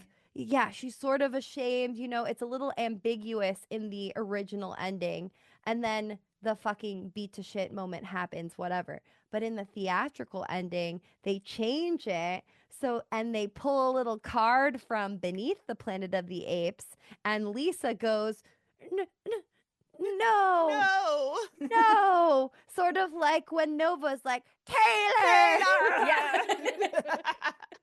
She is so horrified by the atrocities and the villain origin story of Caesar that is happening right now. In my mind, this whole end point, I was like, Anakin. This is like totally Anakin going evil. It's crazy. Well, also Culp, the not the governor, but his like head security guy who's also in battle. When he's Yeah. all in his outfits and he's like walking down the hallway, like looking for Caesar, that is 100% Star Wars vibes. Like that scene is so crazy Star Wars vibes. I would not understand that either because I'm saving Star Wars for marriage, as everybody knows. So As I've everybody never seen knows. a Star Wars. But I So think spoilers. 77. Spoilers. 77. Yeah, so after this. Well, Several this shit inspired it so much. We already talked about that a couple Mhm. episodes ago. So it's just The pop another culture of this entire franchise, though. This is Mhm. like the sci-fi Bible, honestly. It's crazy. But it's just so insane how they switched things up for the theatrical, because they literally couldn't, you can tell. And Chelsea, this is just going to be my interpretation. You come in with the facts because I know you watched the documentary. I'm Mhm. just going on vibes. And I I just don't pulled know it up in how my much notes. that they could actually like reshoot for this, because they don't show Caesar's mouth in this new monologue he does at the end where he turns out to be a nice guy. Like they don't show his mouth. They're like showing apes like not like close up enough that you can't tell what they're doing. You might actually be seeing shots of them beating Breck to shit, but it's so zoomed in, it just looks like they're kind of like moving around a little bit. Like it is so slapped together. And yeah, it's so interesting how they had to put this together. Like, were they able to do research shoots? You can say what I don't happened think in they reshot reality. anything. I think Yeah, it that didn't they look like got it. I mean maybe they reshot Natalie Trundy, but I don't think so. I think it was all just ADR using existing footage. Um Yeah, but they love doing that. They love yeah. repeating a fucking soundbite over and over, and they did that here. From the documentary, they did this test screening, and it was just a level of on-screen violence they hadn't had before. Like I said, mothers were running their children out of the theaters. Fair. The censors wanted to shut this movie down, and Fox really wanted to retain the family audience, so they had to cut a lot. Um, and originally, like we were saying, Caesar's final speech was originally a militant call for revolution, and they had to edit it to be slightly more hopeful, to have a more of like a "we who are not human can afford to be humane" tone. But they used the footage of them Thank beating you. him to death and just like cut around and crop it to make it look like the apes are like cheering Yes, for his I speech. knew it. I fucking knew Uh-huh. it. And yeah, they use the same footage of him delivering his militant speech from before and just like cut around it enough to just like slap the voiceover on top And of the it. audio is so different sounding than the rest. Well, actually, that doesn't make sense because I actually watched that clip on YouTube. So that's probably why the audio sounded different. Never mind. I watched it on 2 different platforms. That's why. But maybe also that. Yeah. But yeah, it's crazy. They literally just beat him to death and they show, I mean, it's not real blood and it doesn't look realistic at all. It looks like red paint. But they just are like fully smashing him to death with the butts of their rifles.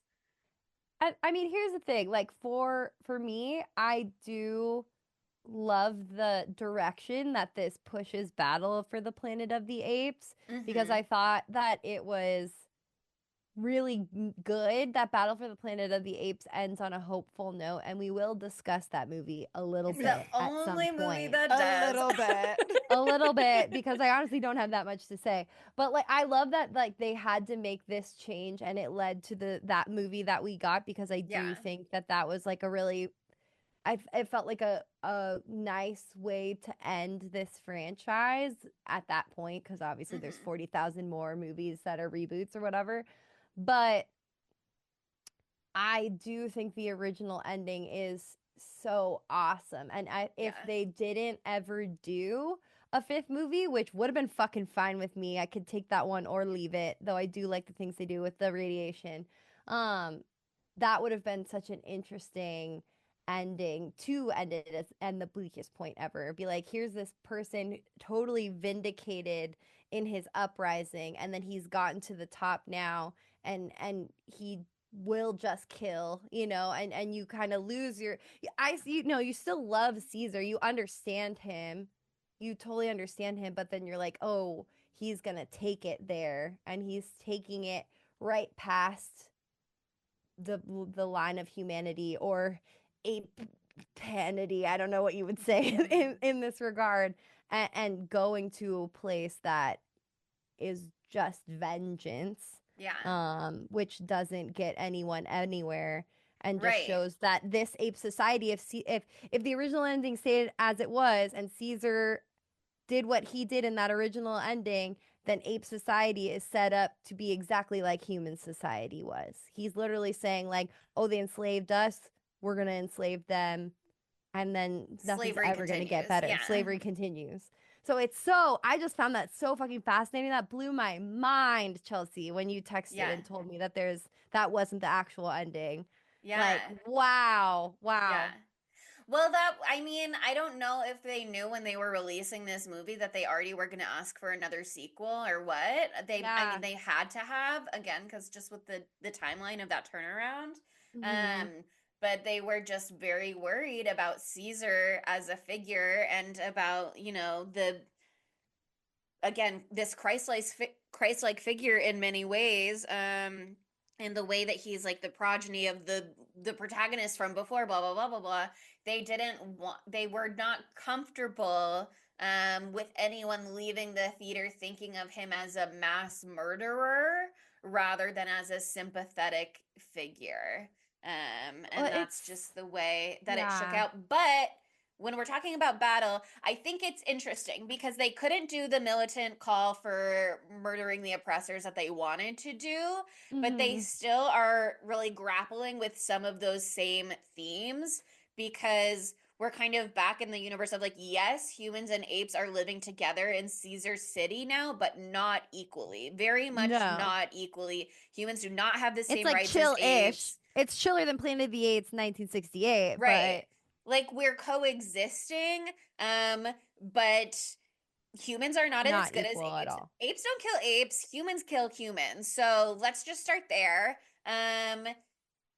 Humans can't say the word no. You're not allowed to say the word no. I don't Yeah, know that was if it's like, so interesting. yeah, I don't know if it's like there are other ways that you're allowed to refuse things because Abe, who's the teacher, does seem to be given some authority, and Caesar does tell Abe at one point, like, okay, I need you to, like, don't dismiss anybody until the classroom is, like, cleaned up again. So clearly he's allowed to, like, dismiss people or not, or hold people He back or holds whatever. authority in the classroom only. Yeah.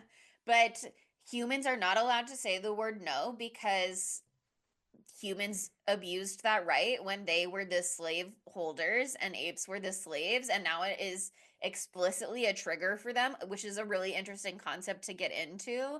And they did a really good job in, like, that was, I think, the smart choice to make for battle, because they do say no like 47,000 times in Conquest. Mhm. So that did, especially watching them back to back, you're like, oh fuck. Yeah. Yeah, it's a really interesting setup. Um, for if Caesar is not calling for militant violence, if he is saying, "Okay, I can afford to be humane and we will carve out a place for coexistence in society," for him to say, "But you still don't have all the same rights of us and you maybe will earn them in time." He has a quote that's like that, I think. Yeah, he says, well, maybe that's not the one I'm looking for. I don't know. But he says something like, "Oh, I can't trust McDonald. I believe that when you truly grow." This is McDonald take two, by the way. They wanted Yeah, Mr. what McDonald. a choice. What a fucking choice. It's his His brother. brother? Yeah, It's they his wanted brother. We don't original care Mr. about his McDonald to brother. come back, but that actor did not want to, so they said, "Well, we'll just give him a brother," which is I think that's again very fair. silly, but also like kind of cute, and it gives like stakes in many ways also because again, Governor Breck did not get beaten to death with rifle butts. Um, but they go, well, in defense of their cities, American humans, human people set off bombs again. And so they were killed in the bombing. And so again, it is feeding into this like humans are inherently violent. Humans will always attack. Humans will always be on the offense instead of just playing defense, which is what Caesar would like them to be doing. Although again, the gorillas are out here. Once the gorillas like got let off the hook a lot in Conquest, and they're like, we're all equal in Conquest. And then battle comes around, and they go right back to being like, gorillas are stupid, violent, dummy, mean, rude, warmongering, blah blah blah blah blah. Oh, So I have something stupid to say about this. I wish the makeup artist had known about like lining your water yeah, line, because it was Yes. really jarring to see the yeah, pink water line on all of the gorillas. Anyway, yeah. continue saying smart things. Um, but yeah, they Cornelius Jr., Zira's grandson, is really upholding her family tradition of being gorilla racist. So that is something It's, special about their yeah, bloodline, I guess. so Um, interesting. but Well, sorry, you keep go ahead. going. Well, I think I brought this up earlier at the beginning of the episode, but I didn't like say exactly. One thing I thought was interesting is that they already had their like established fashion that we sort of see Yeah. in Planet of the Apes, like in this 10-year jump. They already have like the colors set, Mm-hmm. you know, of We like went right back chimpanzees to our wear green, uniforms. orangutans wear orange, which makes sense. Actually, that makes a lot of sense. Goes well with their hair. So I get that one. And then gorillas, were they wearing black? They were What were purple they and wearing? black. They were wearing Yeah. purple and black. Okay, cool.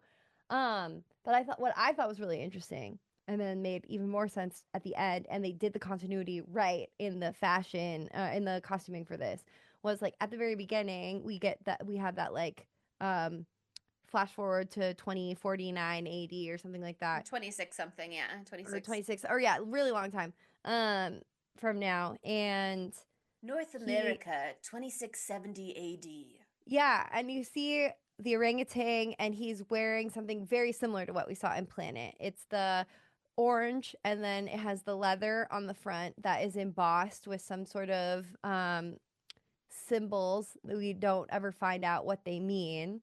So then now flashback to the rest of the movie, which is way back in time, only 10 years after the fall of mankind and the rise of the Planet of the Apes. We didn't even say that he says that. That's the one thing that they put into the theatrical ending for Roddy McDowall to say, which Yeah. was cunty.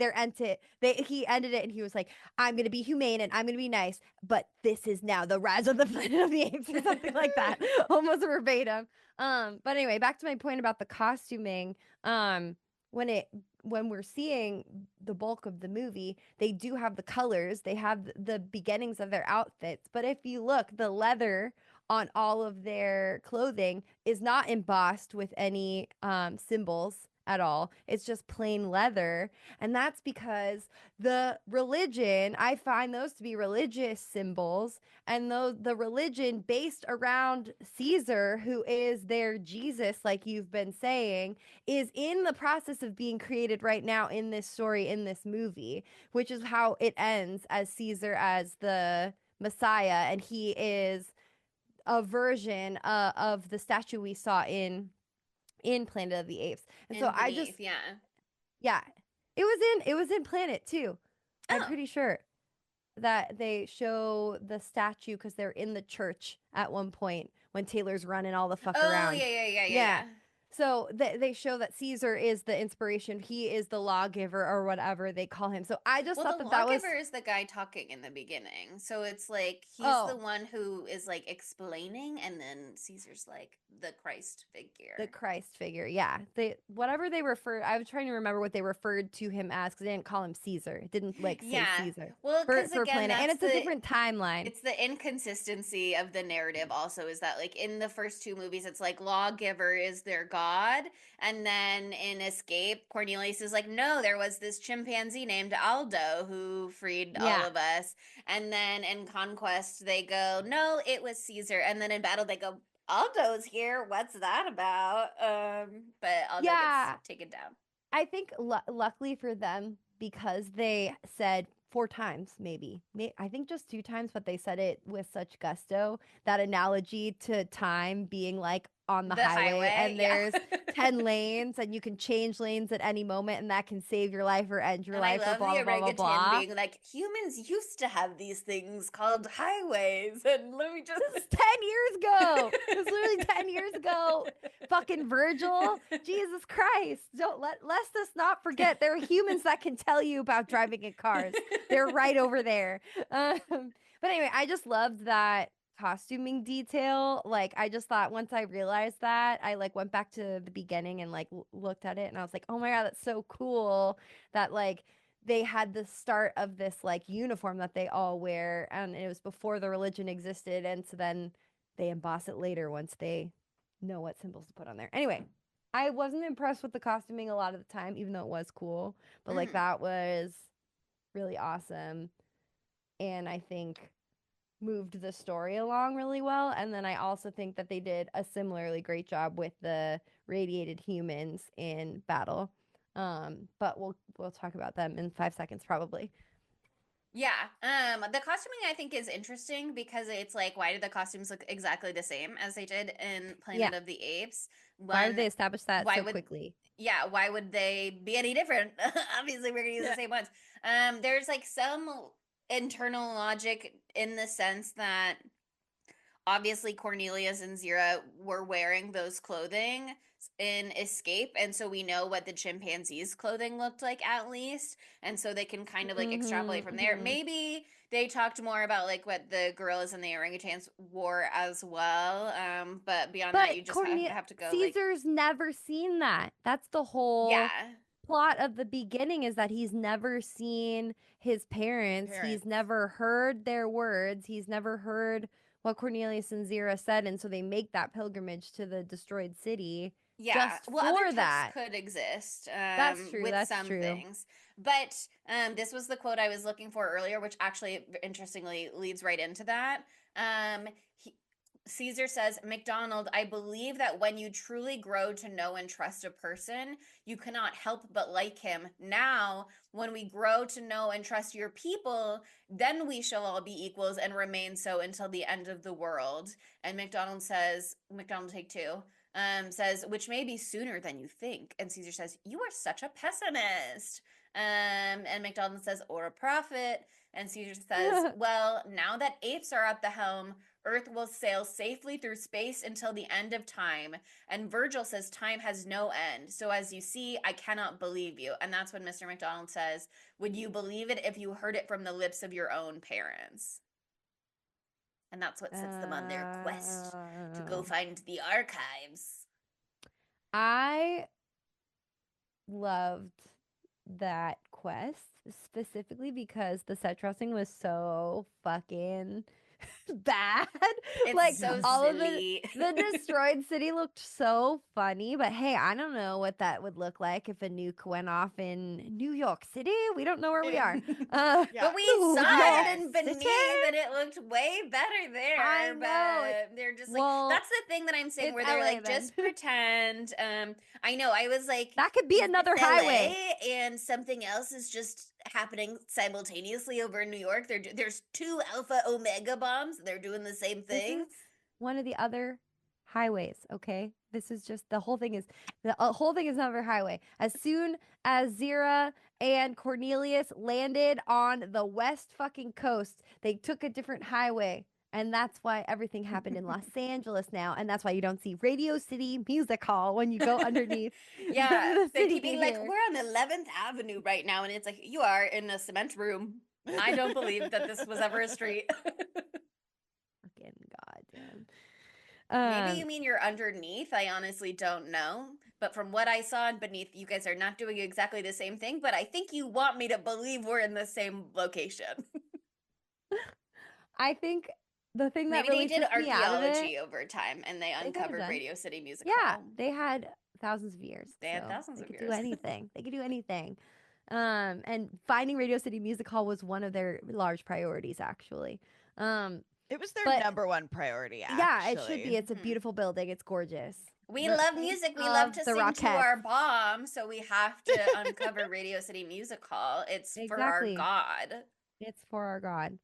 Um, what I was gonna say though is when they're like walking through the outside part of the fallen city, they like show this car that's like all fucked up, and it's like a real car that's all fucked up. But then like they 100% used like that expanding foam The spray just foam. and just sprayed it all over.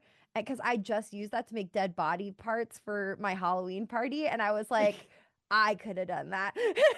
What if we gave It this was car so funny. a tumor? Yeah, the car has a weird tumor and it's sprayed with gray spray paint. I'm like, I could make that right now. But hey, I like that.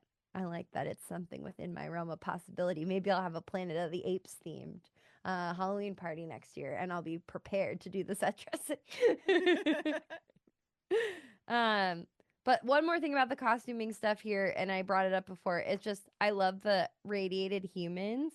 Like the way that they looked made it make sense Yeah. that the ones thousands of years later have no fucking face because their skin is like peeling off because they've been down in this radiation. My one question is why are they down there when they could go away from there? There's literally other places to go, but I guess they want to hide themselves from the apes.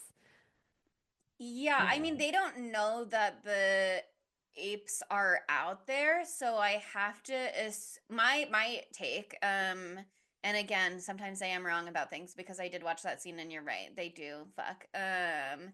But Told ya. I always know when they're fucking. Monica knows If when she's things are got a fucking. sixth sense If for that. I know anything, I know when two apes are fucking. Okay? And you know what? Right now, somewhere in the world, they're fucking. Do you feel that? Yes. Whoa. Whoa. I felt it. That's apes fucking for sure. For sure. Not an earthquake. But my take on that was that like they have the archives down there. And it was Cold War era. Well, it's the 90s at that point, but you know, this had all happened. Clearly there were bombs dropped. They were nuclear bombs because they have the radiation and the radiation poisoning. I think it is meant to be some sort of fallout shelter, but they still were exposed to nuclear radiation when the bombs were first dropped. And so maybe they have radiation sickness from that. Maybe even in the fallout shelter underneath, they just are still getting exposure. They still have the Alpha Omega bomb right there. Well, They yeah, but say it's so also irradiated in the city, 2 hours in, we're going to be one of the inmates. exactly. Yeah. So they're like getting more sick. You don't like get acclimated to radiation, I don't I think. think the Do you? Ask Jesse no, McCartney I in don't the think so. I know Chernobyl from diary. Chernobyl Diaries. I think the argument is that there is more radiation above the surface, so they're they think they're better off where they are than the alternative. And I think they just didn't really explore much of what the alternative is, because when they do eventually go explore Ape City and follow the McDonald and Virgil and Caesar home, they're like shocked to be like, oh, there's like a lush forest out here. Like there's food out here. And once again, it becomes about like war over food to a degree. Because part of it is Culp just going, they say like, oh, it's been 12 years of peace. Yeah, that's another inconsistency where they say a different timeline. Has been 12 years. It's been 12 years of peace. Do you really want to break that peace? And he goes, well, yeah, it's been pretty boring around here. He He's such a is little so bitch. kooky crazy, which also makes sense that he is the great granddaddy of the beneath fucking human mutants. I'm saying. Right. He's not. He dies. Marcus, I know, but he the could guy have a at the kid. You don't end. know. Marcus is like, well, on IMDb trivia was like, oh, Marcus is like, maybe his name isn't Marcus. No, it but was they definitely Mendez. gave that fucking reverent vibe, Mendez and the other Yeah, at girl. the end, Mendez in for sure. particular at the end. They Um, gave the like religious fervor for the bomb vibes. Yes. And it makes more sense why they have religious fervor for the bomb with this setup, because it's like the Yeah. fact that it's here and that the fact that it's here means it wasn't set off, and we praise that and we're like reverent about that, and then it just like, Game of Telephone down the line transforms into Yeah. the bomb is our god. But IMDb trivia says Mendes is of course the first in the line to Benitz's. Mendez Sorry, what were is you of saying, course the Chelsea? first in the line to Benitez Mendez XXVI, which is 26. So I guess one of those characters was named Mendez 26. I don't remember that. But it's a direct line, I guess. Oh, cool. See, okay, they did a really good retcon job on this Yeah, one. They're it's like, really they're like interesting in many ways. Yeah, no, I was Yeah. like blown Let me away. loop it I didn't around. think they had it in them. They had the fucking beginnings of a snood. It wasn't a full snood. It was just a little You can cap. see how A the mini evolution would cap. bring you to where we are later. Yes. Yeah. Oh wait, hold on. This is such a non sequitur. In Conquest, when we saw Breck for the first time and he had those sideburns, I was like, this isn't the 90s. It took me out of it immediately. I was like, those not my 90s. Also, I just Listen, love it was the 90s if all the dogs and the cats had died, Monica. Yeah, it'd be a they different wanted timeline. something furry to pet, so they kept their sideburns. I love that like Chelsea's out here like reading like facts from IMDb trivia, and Sydney and I are like, our bomb is an awesome bomb he raised. It is a good Sorry, babe. song. It is a good song. Unfortunately, church Some- music yeah. slaps. Not I know, a lot. It is I sang gospel devastating. choir. It was very fun. Okay, no, Yep. yeah, that's specifically gospel church music is the only Mhm. good church music. The other ones don't fuck. I've been to some of the I've gone to a few funerals at some like Righteous Gemstones level mega churches in Simi Valley. Mm. They got a full band and I wish I could unsee it. Big wolf. But anyway, they go under the ground and they see the things, and he's like, "That's my." I love when Cornelia or when Caesar's like, "That's my dad. That's my mom." do you think we look alike? And it's like, yes, well, you're you're played by both the same Bonnie actor. McDowell. Yeah. The family resemblance is very evident. I'm not convinced that you used any different prosthetics. The prosthetics in this last movie is so much better because they didn't use masks. Yeah, I don't think there Yeah. were as many masks in They look this good. one, They but just needed to tightline, and it would have they been Yeah. had perfect. very few apes also, so that True. helped. True. And a lot of the times, like, okay, at the end when they have the big battle and you see like all of the tree houses burning, in reality, they only had one tree house that they lit Do on fire. that. They just filmed it from a bunch of different angles That's so that they smart. could use it as like a bunch of, That's so Hollywood, baby. that, and that's Hollywood. Just work smarter, not harder. Come on. Also, that was a nice treehouse. You don't want to blow up 15 nice tree Yeah. houses. Come on. I did love the way that the society looked in Ape City, as they call it. I thought it looked cool. I loved the vines and all that shit, and the tree houses is very fun. And he Very has his pet Tarzan. squirrel Ricky, who I assume is named after Ricardo Montalban. Yeah, We don't know that's for sure gotta that he's not. be what it is. Ugh, the Aldo stuff is so interesting in this. Like like it really like dives back into like the like weird colorism stuff we were talking about on the first one. Like it just like I just felt so horrible that they were like, look at Aldo, he cannot read or write, he just wants to kill. Like it was just like poor Yeah. Aldo. And then like you kind of feel for him towards the end because he does realize that he did the cardinal sin of ape, which is killing another ape, and that ape is a fucking child. Oh my god. Poor fucking Cornelius Jr. He just loves his CJ. squirrel. See, this is what happens. Pets or no pets. Have them or don't have them. It'll destroy the world. It's Yep. just always about pets. See, that's another pet they could have had instead of apes. Squirrels. Listen, They're right there. possums There's were one right outside your there. door. They're right there. And they love nuts and they're right there. Easy to feed. Dumb.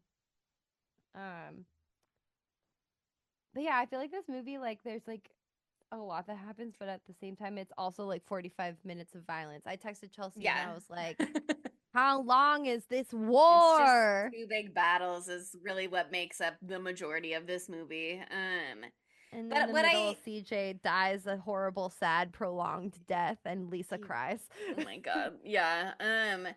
What I think is interesting about this movie, while it does dive back into the guerrilla racism, is kind of what I was getting at when we were talking about the first one, where it was like they are doing this weird thing where they're kind of like undercutting themselves in many ways with the messages they're trying to do about how Yeah. society has progressed. And then I was like, I think that's kind of the point that they're making in many ways, because I had the context of this movie where eventually the messages they start being like apes are better than humans, apes would never behave like humans, and then they get to the point at the end where they go, oh, I guess we're kind of the same. Apes do kill apes sometimes. Humans do kill humans sometimes.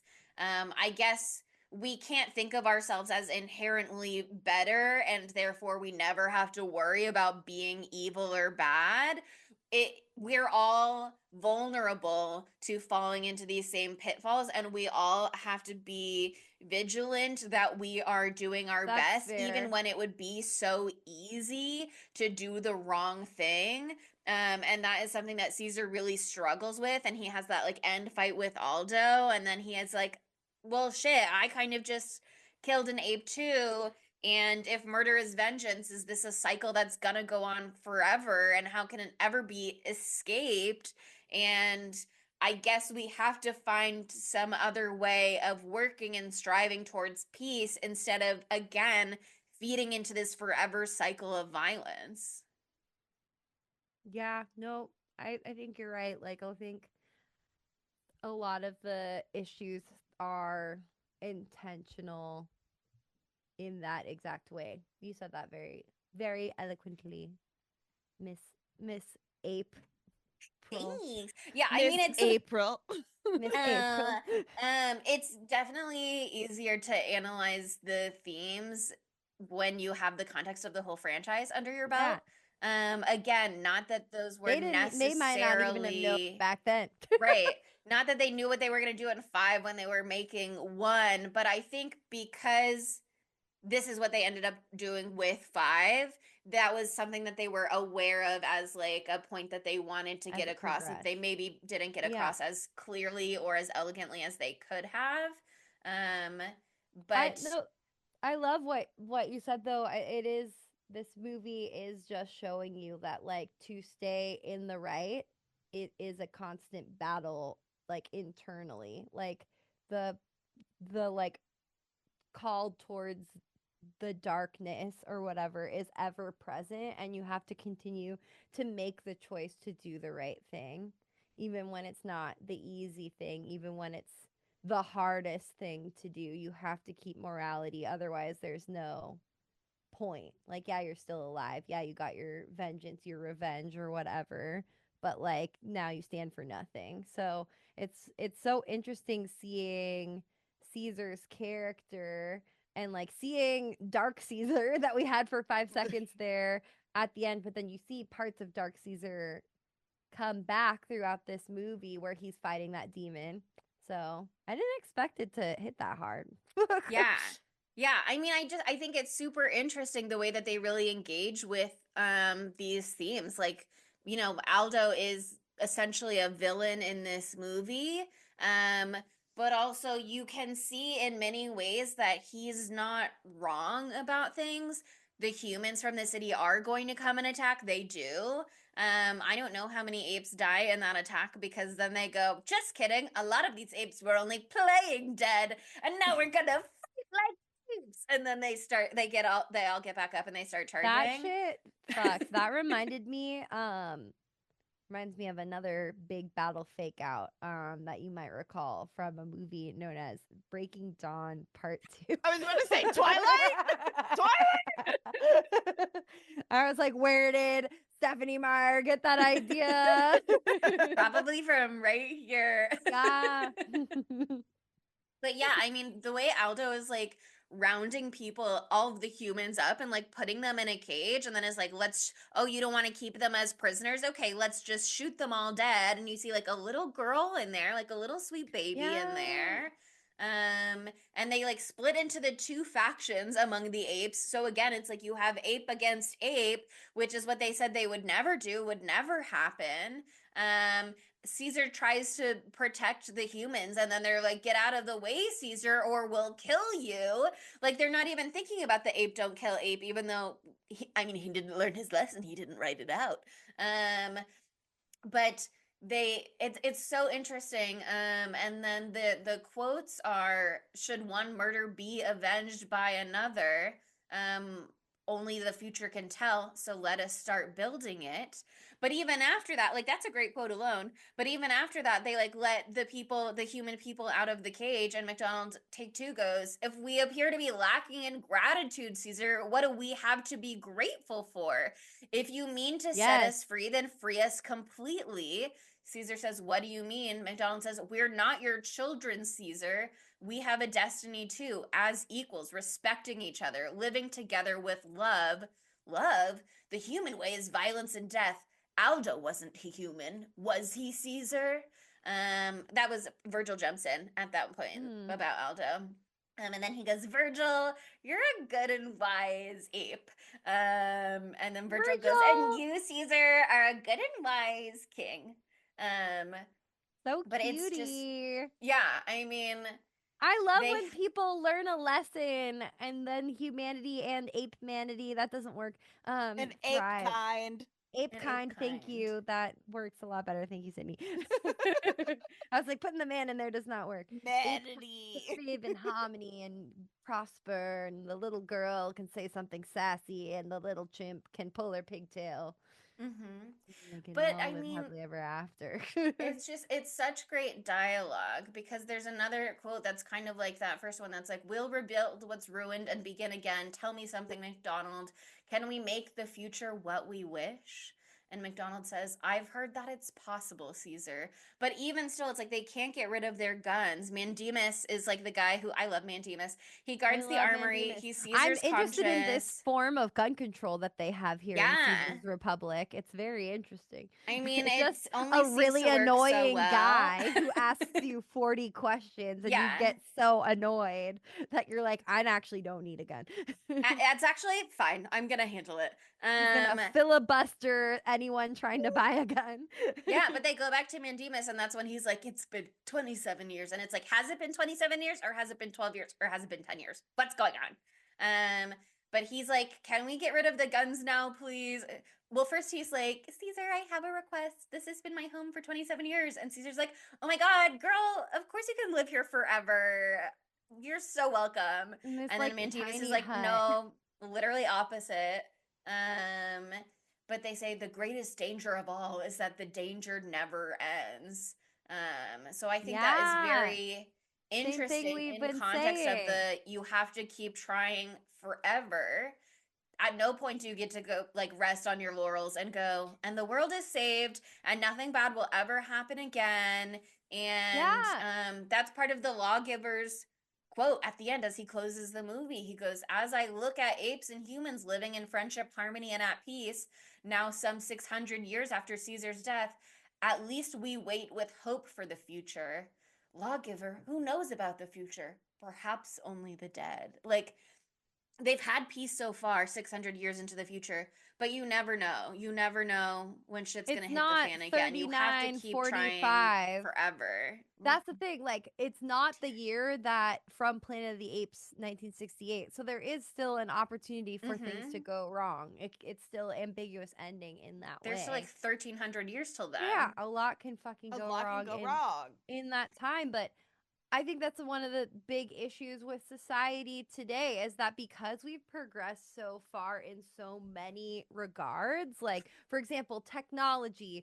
I'm talking to you through Zoom right now with my computer and my ring light and my TV and the blah, blah, blah, everything. Like, we feel like we're so advanced in so many ways that we're beyond so many of the ills of the world, but we're so not. Like, we're so totally not. And because we're so cocky, we're not looking back, we're not doing our homework, we're not thinking critically, and then we're falling into these same moral or moralist issues again and again, the same mistakes we've made time and time again. It's fucking stupid. We had a black president, therefore racism is over. Therefore, everybody stop talking about race and racism. Therefore, you guys are still talking about it, which means it's actually reverse racism against me as a white person. And now we're straight back to normal racism. We've just circled back around again. Literally, that was that 8 years ago? Oh my God. Yeah. It's only been 8 years? Oh, fucking God. See, it's like things can be undone so quickly. That's what we're learning right now in the year of our Lord 2025. It fucking only 2 months into this administration, motherfucker. Like, it's that's the thing. That's why you have to keep making that choice every fucking day to, like, everyone everywhere to stay moral, and you can't control the entire world. We're recording this end of March. I don't even know what's gonna happen between now and when this episode actually comes think out. About it, actually. No, there could be the episode. It's already real bad right now. No, but like it's really a timely movie to watch, and it was very wonderful for it to take that turn and stop ending in the bleakest way ever, and to retcon their own ending in the fourth one, and then leave you with some hope. That felt nice. The idea of hope, at least, because the idea of hope. The ending shot is of the statue of Caesar, and then the tear comes down. Fuck. Yeah, you're right. Yeah, the big question. Go ahead, Sydney. Is he crying like happy tears because humans and man are together, or is he crying sad tears because he knows they are never to be, because they are, again, humans evolved from apes then evolved from humans. They are one and the same. They will continue to repeat the cycle. They did to go back to an earlier conversation point we had on another episode, they did want to have a half human, half ape child in that scene to be like intermingling. Look, equality question mark. But then again, they were like, I just think the implication of bestiality is not gonna fly. They're not ready for that in the Um, 70s. we could get all of the little kisses. Unfortunately, no human ape Yeah. kisses in battle, which would have been a great time for it. I kind of But felt that lack, you know, and yeah, it it hurt. just was like a little less horny than all of the other movies. Too much like sad slavery, everyone dying graphically, bombs, bodies flying through the air. A lot of that, less kissies. What the fuck? No I more want more kisses. More kisses. But kissies. you got like romance with Lisa and Caesar, Yo, we which got They was did nice. fuck. fucking. They fucked. fucked, and there I was know. like I felt it. there was a good line in battle where before he goes into the city, she doesn't want him to go, and he's saying like, "Remember me, you'll have the memory of me," or whatever. And she's like, He's "I like, don't I want to want to remember you. I remember want to you. have my husband." Yeah, I don't want to remember my. Yeah, I want to be with him. Yeah, I thought that was a great line. Well, I feel like this brings us perfectly into our first segment. Or segmentos. Yeah. We're asking the age-old question, how could this movie be gayer? And I mean, Lisa could have been a boy. A lot of things would have needed to change, but we could have had They our could have first adopted gay. Cornelius. Yeah, they could have had our first gay ape president or governor, king, Dictator. dictator person. He ended up Mm-hmm. being chill, and think how much chiller he would have been if he was gay. Yeah, I think Something to think McDonald was about. gay. Original McDonald. I don't know about McDonald Take Two. I feel McDonald's that, brother. yeah. I feel like in battle, Virgil and Mandemus had a fling. Truly orangutans is what I Down. think. I'm into it. They had a very flirty energy through that door. And Virgil's like sassy enough to be gay. So Yeah, I think for Yeah. sure. I see it. Totally. Aldo, I think him and his compatriots are also, they've got, I don't think they're, I don't know, maybe they're doing stuff. At the very least, they've got homoerotic vibes betwixt all of them. Because they're like, oh, Aldo, I want to suck your dick so bad. You should be our leader. Like, they're so horny for him. He is kind of a hunk. He is kind of a hunk. He's kind of a hunk. Who was that actor? Because I was like, he like has such a intense face even through all this prosthetic makeup. I'm not gonna know. Or maybe I recognize. I there was also something about him really in the thought I trivia. recognized Virgil, and then I looked at I Paul thought I did Williams, too. and I was like, he just looks like another actor who's younger. And I'm like, is he that guy's dad? I don't He know. I looks didn't like the really- guy from The Mist. Yes, that's what I thought it was, but I was like, that doesn't make sense. He looks Not exactly the right like the age. guy from the Mist, Mm-hmm. bro. No one can know. General Aldo is Claude Atkins. That name sounds familiar. I think Claude you're just Atkins. thinking Clay Aiken. It's so close. Yeah, no, because I've never seen Inherent the Wind, Rio Bravo, or the Cane Mutiny. But Yeah. he is a known Westerns guy, and I've seen a lot of pictures of old Westerns, and I've gone to the Gene Autry Museum a lot. So actually, maybe I do recognize him. Not in a way that I can express, though. Okay, any more gay thoughts you'd like to share? This is explicitly not a gay thought, but I'm just gonna squeeze it in. Gay At thought. one point when I was like, the way that I was watching these movies, subtitles were not available. And so I went hunting down the scripts to see what some of the words they were saying when I was like transcribing my quotes, and I found the original scripts, or the shooting scripts at least, for both Conquest and Battle. And I just want you to know that in Battle, Culp and Alma, who was supposed to push and launch the bomb and then didn't because of Mendez's plea. Yeah. Her and Culp were supposed to have a romantic relationship, Oh, and they were gonna make out passionate style at one scene. Crazy Wow. style. Crazy style. well, not to skip over our little bit, but I do think that Matthew Lillard should be Mendez. He'd be great as Mendez. But then Yeah, you I do Mendez have was the there other gay being like, thoughts. Sorry. why do we have to? So many more gay thoughts, Monica. Okay, good. All right, sorry. I felt wrong. But yeah, I think Matthew would be wonderful as Mendez. Wonderful. What about in Conquest? This has nothing to do with Matthew Lillard. That's It just fine, popped just up when I say was it. looking for Mendez Say in my it notes. out loud. Battle, the movie Battle, allegedly inspired Tony Mendez to create the Operation Argo during the Iran hostage crisis from 1979 to 1981, in Where which they he pretend traveled to be to dead? Iran, I think it's the pronunciation, in disguise as a film producer You're and wrong. had the hostages disguised as a film crew in order to flee the country. As such, a clip from the scene in which Caesar, McDonald, and Virgil arrive in the Forbidden City is shown in the movie Argo when they're like, oh, this is what we're working on. Wow. So without this movie, Ben Affleck wouldn't have the Oscar for directing Argo. You wouldn't have it. Wow. Well, that's just something that I didn't expect to hear about. It is interesting. It's super interesting. I mean, again, these films were so political and had so much to say. And it's interesting that they tied into a real life war, hostage crisis, rescue, etc. Yeah. Okay, Back to back Matthew to Lillard. Matthew Yeah. Lillard. Sorry, no more shut up about smart shit. Okay. Where would Matthew Lillard fit in Conquest? Okay. He would be the guard that delivers the apes to the breeding area. And Who are then like, goes, haha, get in they're there, gonna little guy. fuck. Yeah. He could That be works. the man that pushes the buttons for the electrocution thing. Mmm. Skilly. Yeah, He's in Conquest. Breck. And Breck. we just watch him get beat to death.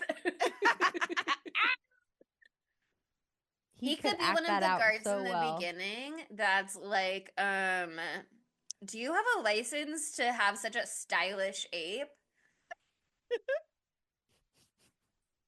He Do could you have a be. license for that thing you're Do you bringing have around? that sexy little guy, the That sexy little little guy in leather sexy little jacket? leather Where'd you get jacket. that? Where can I get Wow. that? I think he was in that movie though. I think he was one of the orangutans with the cheek phalanges in the cage that Caesar sneaks into.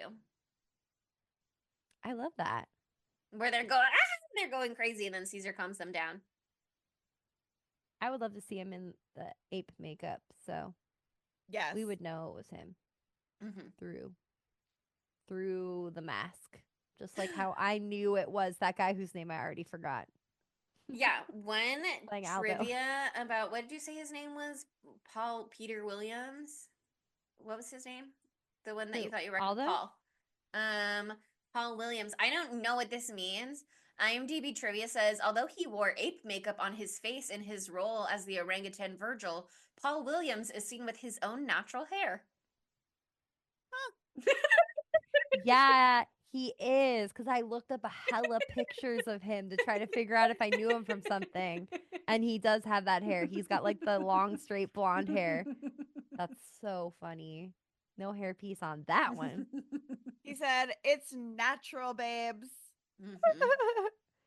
Okay, so that brings us to dumb bitch, and it's super fucking easy for Conquest. It's Breck for sure, Yeah, but it's then I'm Mhm. pretty sure that it was well, no, I mean Caesar's gone through a lot, so I can't call him the dumb bitch. Dark Caesar was going down a dark path though, but it wasn't dumb. It His was child died. I'm talking about Conquest. Oh. Even in battle, I don't blame him even more for Yeah. wanting to kill Yeah. Aldo. Like many people would have done that, you know, and you still would love him at the end. Like in many movies, he would have Yeah. fucking murked him. I mean, he did. Aldo did die, but it was an It's accident. just like, did he fall? Was it partially Caesar's fault? And is he culpable? No, it was an accident. I thought he was gonna jump. I thought he was gonna jump because he felt bad. And I was like, I thought the branch was going to "Woof." break underneath him because he's so much heavier than Cornelius Jr. Yeah, big Mm. branch though, so saved him there. Okay, so then is dumb bitch in battle Aldo? I think it's Culp. I Oh mean, yeah, it's Aldo Culp. is not doing Yeah. himself Culp any has the favors. cunty glasses. Yeah. He looks so cunty in that one scene where he's got the red goggles. Oh my Yes, Yeah, he's that's going what I was God. thinking. crazy. That's his IMDb picture. Mm-hmm. 100%. Yeah. But his quote that's in my notes right under that part is, "When we leave, I don't want to see one tree left standing, two pieces of wood nailed together, or anything left alive. I want it Fuck. to look like that city we came from." So he 100% is more dumb bitch than Aldo because he is like, again, let's He launch wants the to doomsday murk. nuke that Yeah. destroys the whole world. This is my thing with the nuclear warfare. It's always like, well, they're gonna nuke us, so should we nuke them? And it's like mutually assured No. destruction. I understand that in the sense of like, if you have nukes, I want to have nukes because maybe that will stop you from using your nukes because the fear of mutually assured destruction. Once you've already set off your nukes, does everybody have to die? Or like, Right? Like what is who's achieved if I also set mine off? What is achieved? like where are we going here? Annihilation. The goal gets to be just blow it all up. Yeah. Let's start anew. New Big Bang. Let's go. Yeah. Start from scratch. New atoms. Woof. Woof woof. Anyway, that leads us to our 975. I'm interested So in the again, reception for these. I saw a stinky score on IMDb for yeah. one of them. They're big hits in the sense that they debuted at #1 in the box office and they were commercially successful and they made a lot of money. Conquest made $4.4 million in its first week, which again, as we know, is much more than the budget. And Battle made 4.8 million in the first week and 4.3 million in the second week. So again, much more than its $2 million budget. So in that sense, they are great. And though they knew they wanted 5 to be the last one, they said, let's keep it going. Let's do a TV show. And like the TV show didn't take off in the same way because people buy tickets to see a movie in theaters, but TV relies on advertising dollars, and then the TV shows were mainly their audience was children, and children don't buy things because they don't have money. So it didn't work out long term. Although they did do a cartoon, Monica, where they have love a the Ape Society cartoon. is advanced and has helicopters and planes and stuff like that. So like Because they can now, draw that shit, no right. problem. Once they didn't have the same budget constraints, they were like, "Oh, we can do it that way now." So I just thought you would Interesting. be I interested do to hear appreciate that. I want to look at pictures of it. Probably not going to watch it. I don't want to get Yeah, too sure, aped sure, out. sure. We still have 2 more April Planet of the April I episodes know. to do. Okay, but numbers. Conquest has a 6.1 out of 10 on IMDb, and on Rotten Tomatoes, it has 52% rotten from critics and 46% rotten from audiences. And then Battle has a 5.4 on out of 10 on IMDb, and it has 33% rotten from critics on Rotten Tomatoes and the 30% rotten from audiences. So Okay. those are not great numbers. That's it again. Beloved. Y- Beloved Can by you me, beloved by Betty. Sorry. can you review the tapes? And by that I Yeah. mean, can you tell us what our scores were once again? Mm-hmm. So, Sydney gave Planet of the Apes 3.5. She gave Beneath 3 knives, and she gave Escape 3.5 knives. Monica gave Planet of the Apes 3.9 knives, and Beneath 3.3 knives, and then Escape 3.6 knives. I gave Planet of the Apes 5 knives, Beneath 3.5 knives, and Escape 4.35 knives. Fuck. This is so hard. Because I like the feelings that I'm feeling is that I think Conquest is like incredible in its own way, but also like hard to watch. They're like things that I love more about Battle, but they're all of just like the fashion parts of it. I think a lot of it was kind of boring, and like the battle scene in Battle for Yeah. a movie called Battle, fucking hated the battle scene. I was like, ugh. I am Yeah. used to the hardcore action violence that we get in the year of our Lord 2025. And so I was like, a snooze attack, but also this was this afternoon at snooze o'clock. So that could have been a big part of it. Um, I think that a lot of them are, both of them are probably better made movies as far as like storyline goes than Beneath the Planet of the Apes. I think Hmm. both of them are better in like a storytelling perspective because it like Beneath is just so slapdash. It's the Bonkers. first movie again, and then it's fucking crazy. But the craziness of the second half of Beneath was so much fun, you Hmm. know. Um, and then Escape was just like a bitch slap. Oh, it's so hard. So I gave Escape a 3.6. Yeah, you split the diff between 3.9 and 3.3. Hmm. Okay, I think I'm gonna give Conquest of the Planet of the Apes a 3.7 because I think it was like an incredibly daring movie to be made in general.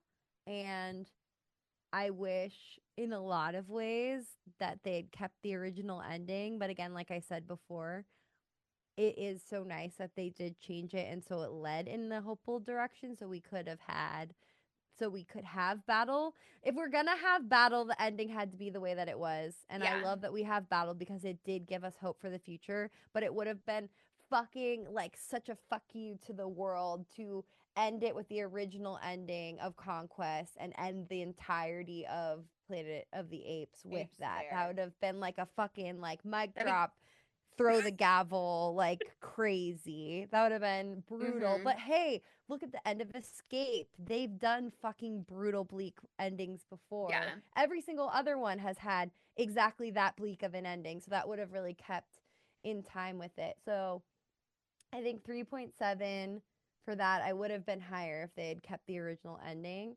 And then I did 3.3 for Beneath. hmm Okay, I'm going to give a 3.4 to Battle because I Okay. think it's like a little bit better just because I like some of the ways that they tied things up and I like some of the ways that Yeah. they explain their retcons from the past. I think that they did do a really like a pretty good job with that, which I thought would be impossible because everything was so just like they're like I had an idea and let's put it in the movie, you know. hmm But they made it all come back together and like visually they made it come together for me. Um so yeah, it gets a little bit more than that, but it definitely didn't have that shock factor that Beneath had. So anyway, there we go. Thank you for going with me as I figured that out. It's a journey. I I think I liked Beneath and Conquest about the same. So I will give them both 3. And Battle was just like a little bit lackluster for Mm-hmm. me. Like it was hard to pay attention to, and then like it didn't make a lot of sense. So I'm going to give Battle a 2.5 out of Okay. 5. But So I 3 really and 2.5. like I liked Conquest more than I thought I would. And honestly, now I've got to go watch the alternate ending because I think I will You like it have even to. more if they're beating the shit out of Yeah, they You literally have beat him to. to death with rifle It's butts. so powerful. It's so like scary and like dramatic and like the ending with that same thing that you saw in your ending with Roddy McDowell as Caesar, like with his kind of like hunch stat like look, and he's like looking out over all of the carnage. Like they end it the same way. You're looking at the The same thing, but burning building in the has background. Oh, has yes, it has a completely different meaning the way that it was originally filmed. Oh, I can't wait for you to see that. I'm hyped. yeah.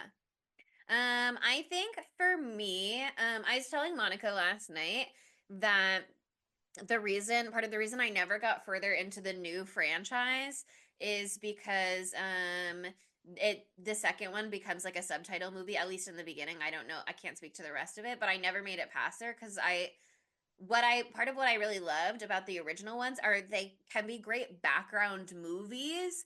Like you can kind of just be vibing with them for the most part, especially these last two, where again, so much of it is just fight scenes or just riot scenes or whatever. Like you really don't need to give it your full attention. It definitely benefits from you giving it your full attention because I don't know if I didn't remember the parts of battle where they're setting up the beneath people or if I just didn't make the connection because I wasn't paying enough attention when I watched it the first time because I was like, who cares? They're fighting in the bunker. But when you give it your full, they're great movies to give your full attention. They're also great movies to just like have on, just to be like, what's the deal with these? Like, let me just have them on while I'm doing other things. That I think is one of the ideal ways to watch Conquest because again, so much of it is not plot heavy. Um, but I fucking love what it is. I think it is so audacious. I think it is like so brave in many ways to just be like, fuck it, slaves should kill their masters, and I stand by that. And then just like throw that out into the universe and be prepared. I mean, like it's a bummer that they had to change the ending. I don't mind the theatrical ending because they're exploring those themes again in battle. Like I think these two movies are great companion movies, which is part of why it's like, okay, this is how I would split them up, double feature of the first two, three is its own thing, 4 and 5 together. But I just think they're fun. I'm gonna give Conquest like a 4.1 knives out of fives because I love her. And Battle, I really like the themes, and I really like what it does as part of the franchise, but as a movie on its own, I'm less about it. So I'm gonna give her like a 3.2. Perfect. Hell yeah. Dude, we did it. We've done the whole first original We made series. it How through. crazy. What a series. I'm glad I said this last week. I'm so glad we're doing this. And now we get to see how Do you want me to introduce this so you can do the did one it after again. this? No, Yeah, no, go I'm not for gonna it. say the movie. I was like, that's for you. That's for you. You take it, girl. Well, I haven't seen any more Planet of the Apes movies ever.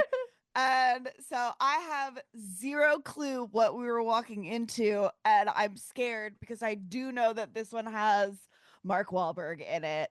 And so we're doing Planet of the Apes 2001, the first reboot. Do you think Wow. director Tim Burton, is going to handle the race stuff well? I think for sure. I think he he's is. absolutely capable of handling it with grace and dignity.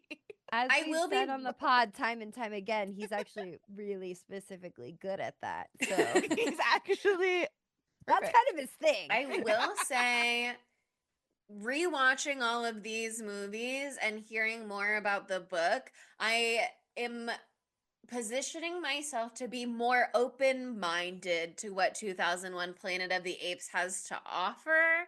Um, I'll be curious to see what I think of it for a second time around because I think I was very mad at it the first time around, and But now that you've seen Corpse Bride, now that it's it might be really set you up for it in a different way. Sorry. no, but now that I've heard more about the book and now that I've watched all of these movies, I think it might have some virtues. We'll see. I'm excited because it's a movie from fucking 2001 and Yeah. it's a Tim Burton movie. So it's got 2001 vibes. It's Planet of the Y2K. Apes. Fucking Paul Giamatti's in it. Shut the fuck up. I don't care about Mark Wahlberg. Paul Giamatti's in it. There's a saving grace. And Tim Roth from Lie to Me. If you're one of our patrons, you already know a fun little tidbit trivia about 2001 and Tim Roth and him throwing his career away. We'll talk about it more next episode. But yeah, I'm excited. I love a bad movie. I just made you guys Yeah. do Queen of the Damned. Yeah. Like, I'm stoked. The aesthetic looks goth as fuck, so I can't wait. I can't wait. Yeah. Also, I read that quote earlier, but I think it's so funny at the end of the documentary when they say in the year 1998, they say, "Can we expect more exciting adventures on the planet of the apes? Perhaps the answer lies somewhere in the stars, or maybe right here on Earth." 3 years later, the reboot comes out. Well, it probably Will from there the be more success Planet of of the the Apes? I don't know. documentary. It's I probably already in the works, girl. Yeah, 100%. Who's to Ooh, say? Planet of the April. Whoa, what? Did I say it right? Yes, I did. Yeah. I said it so cunty I didn't understand what I said. Planet of the April will return next week. But in the meantime, why not say, good job, Chelsea. Great theme. Well, that's so Yay. nice. I'm learning so much. It's so relevant. Wow. And a 5-star review on Apple Podcasts. Or give us a 5-star rating on Spotify and we'll, again, know what you mean. And then also, why not follow us on social media? The content's going crazy. You want to see an ape every day for a month? Follow us on social media. Okay. Got you, girl. We got you.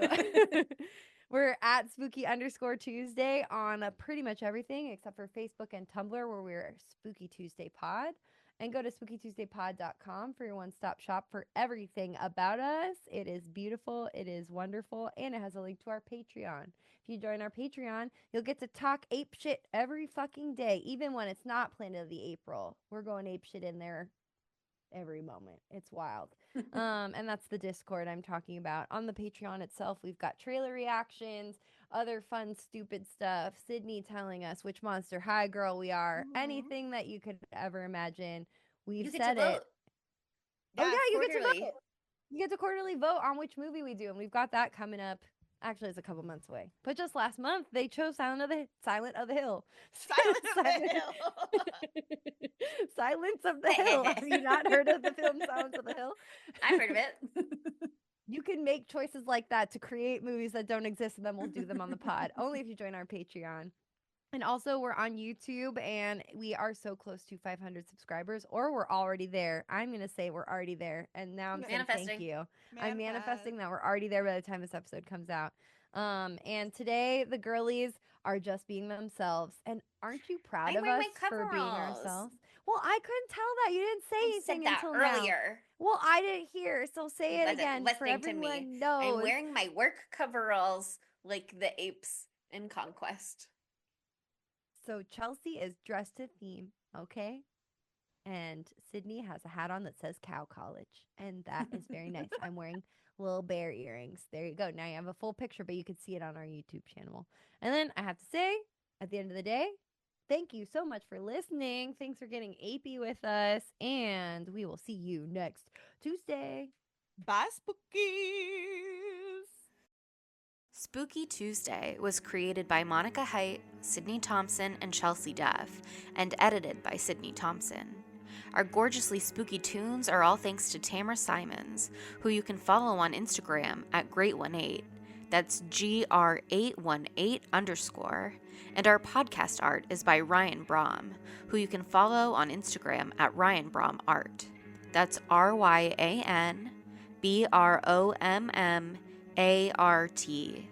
Learn more about Spooky Tuesday at spookytuesdaypod.com and subscribe to our Patreon at patreon.com/spooky_Tuesday.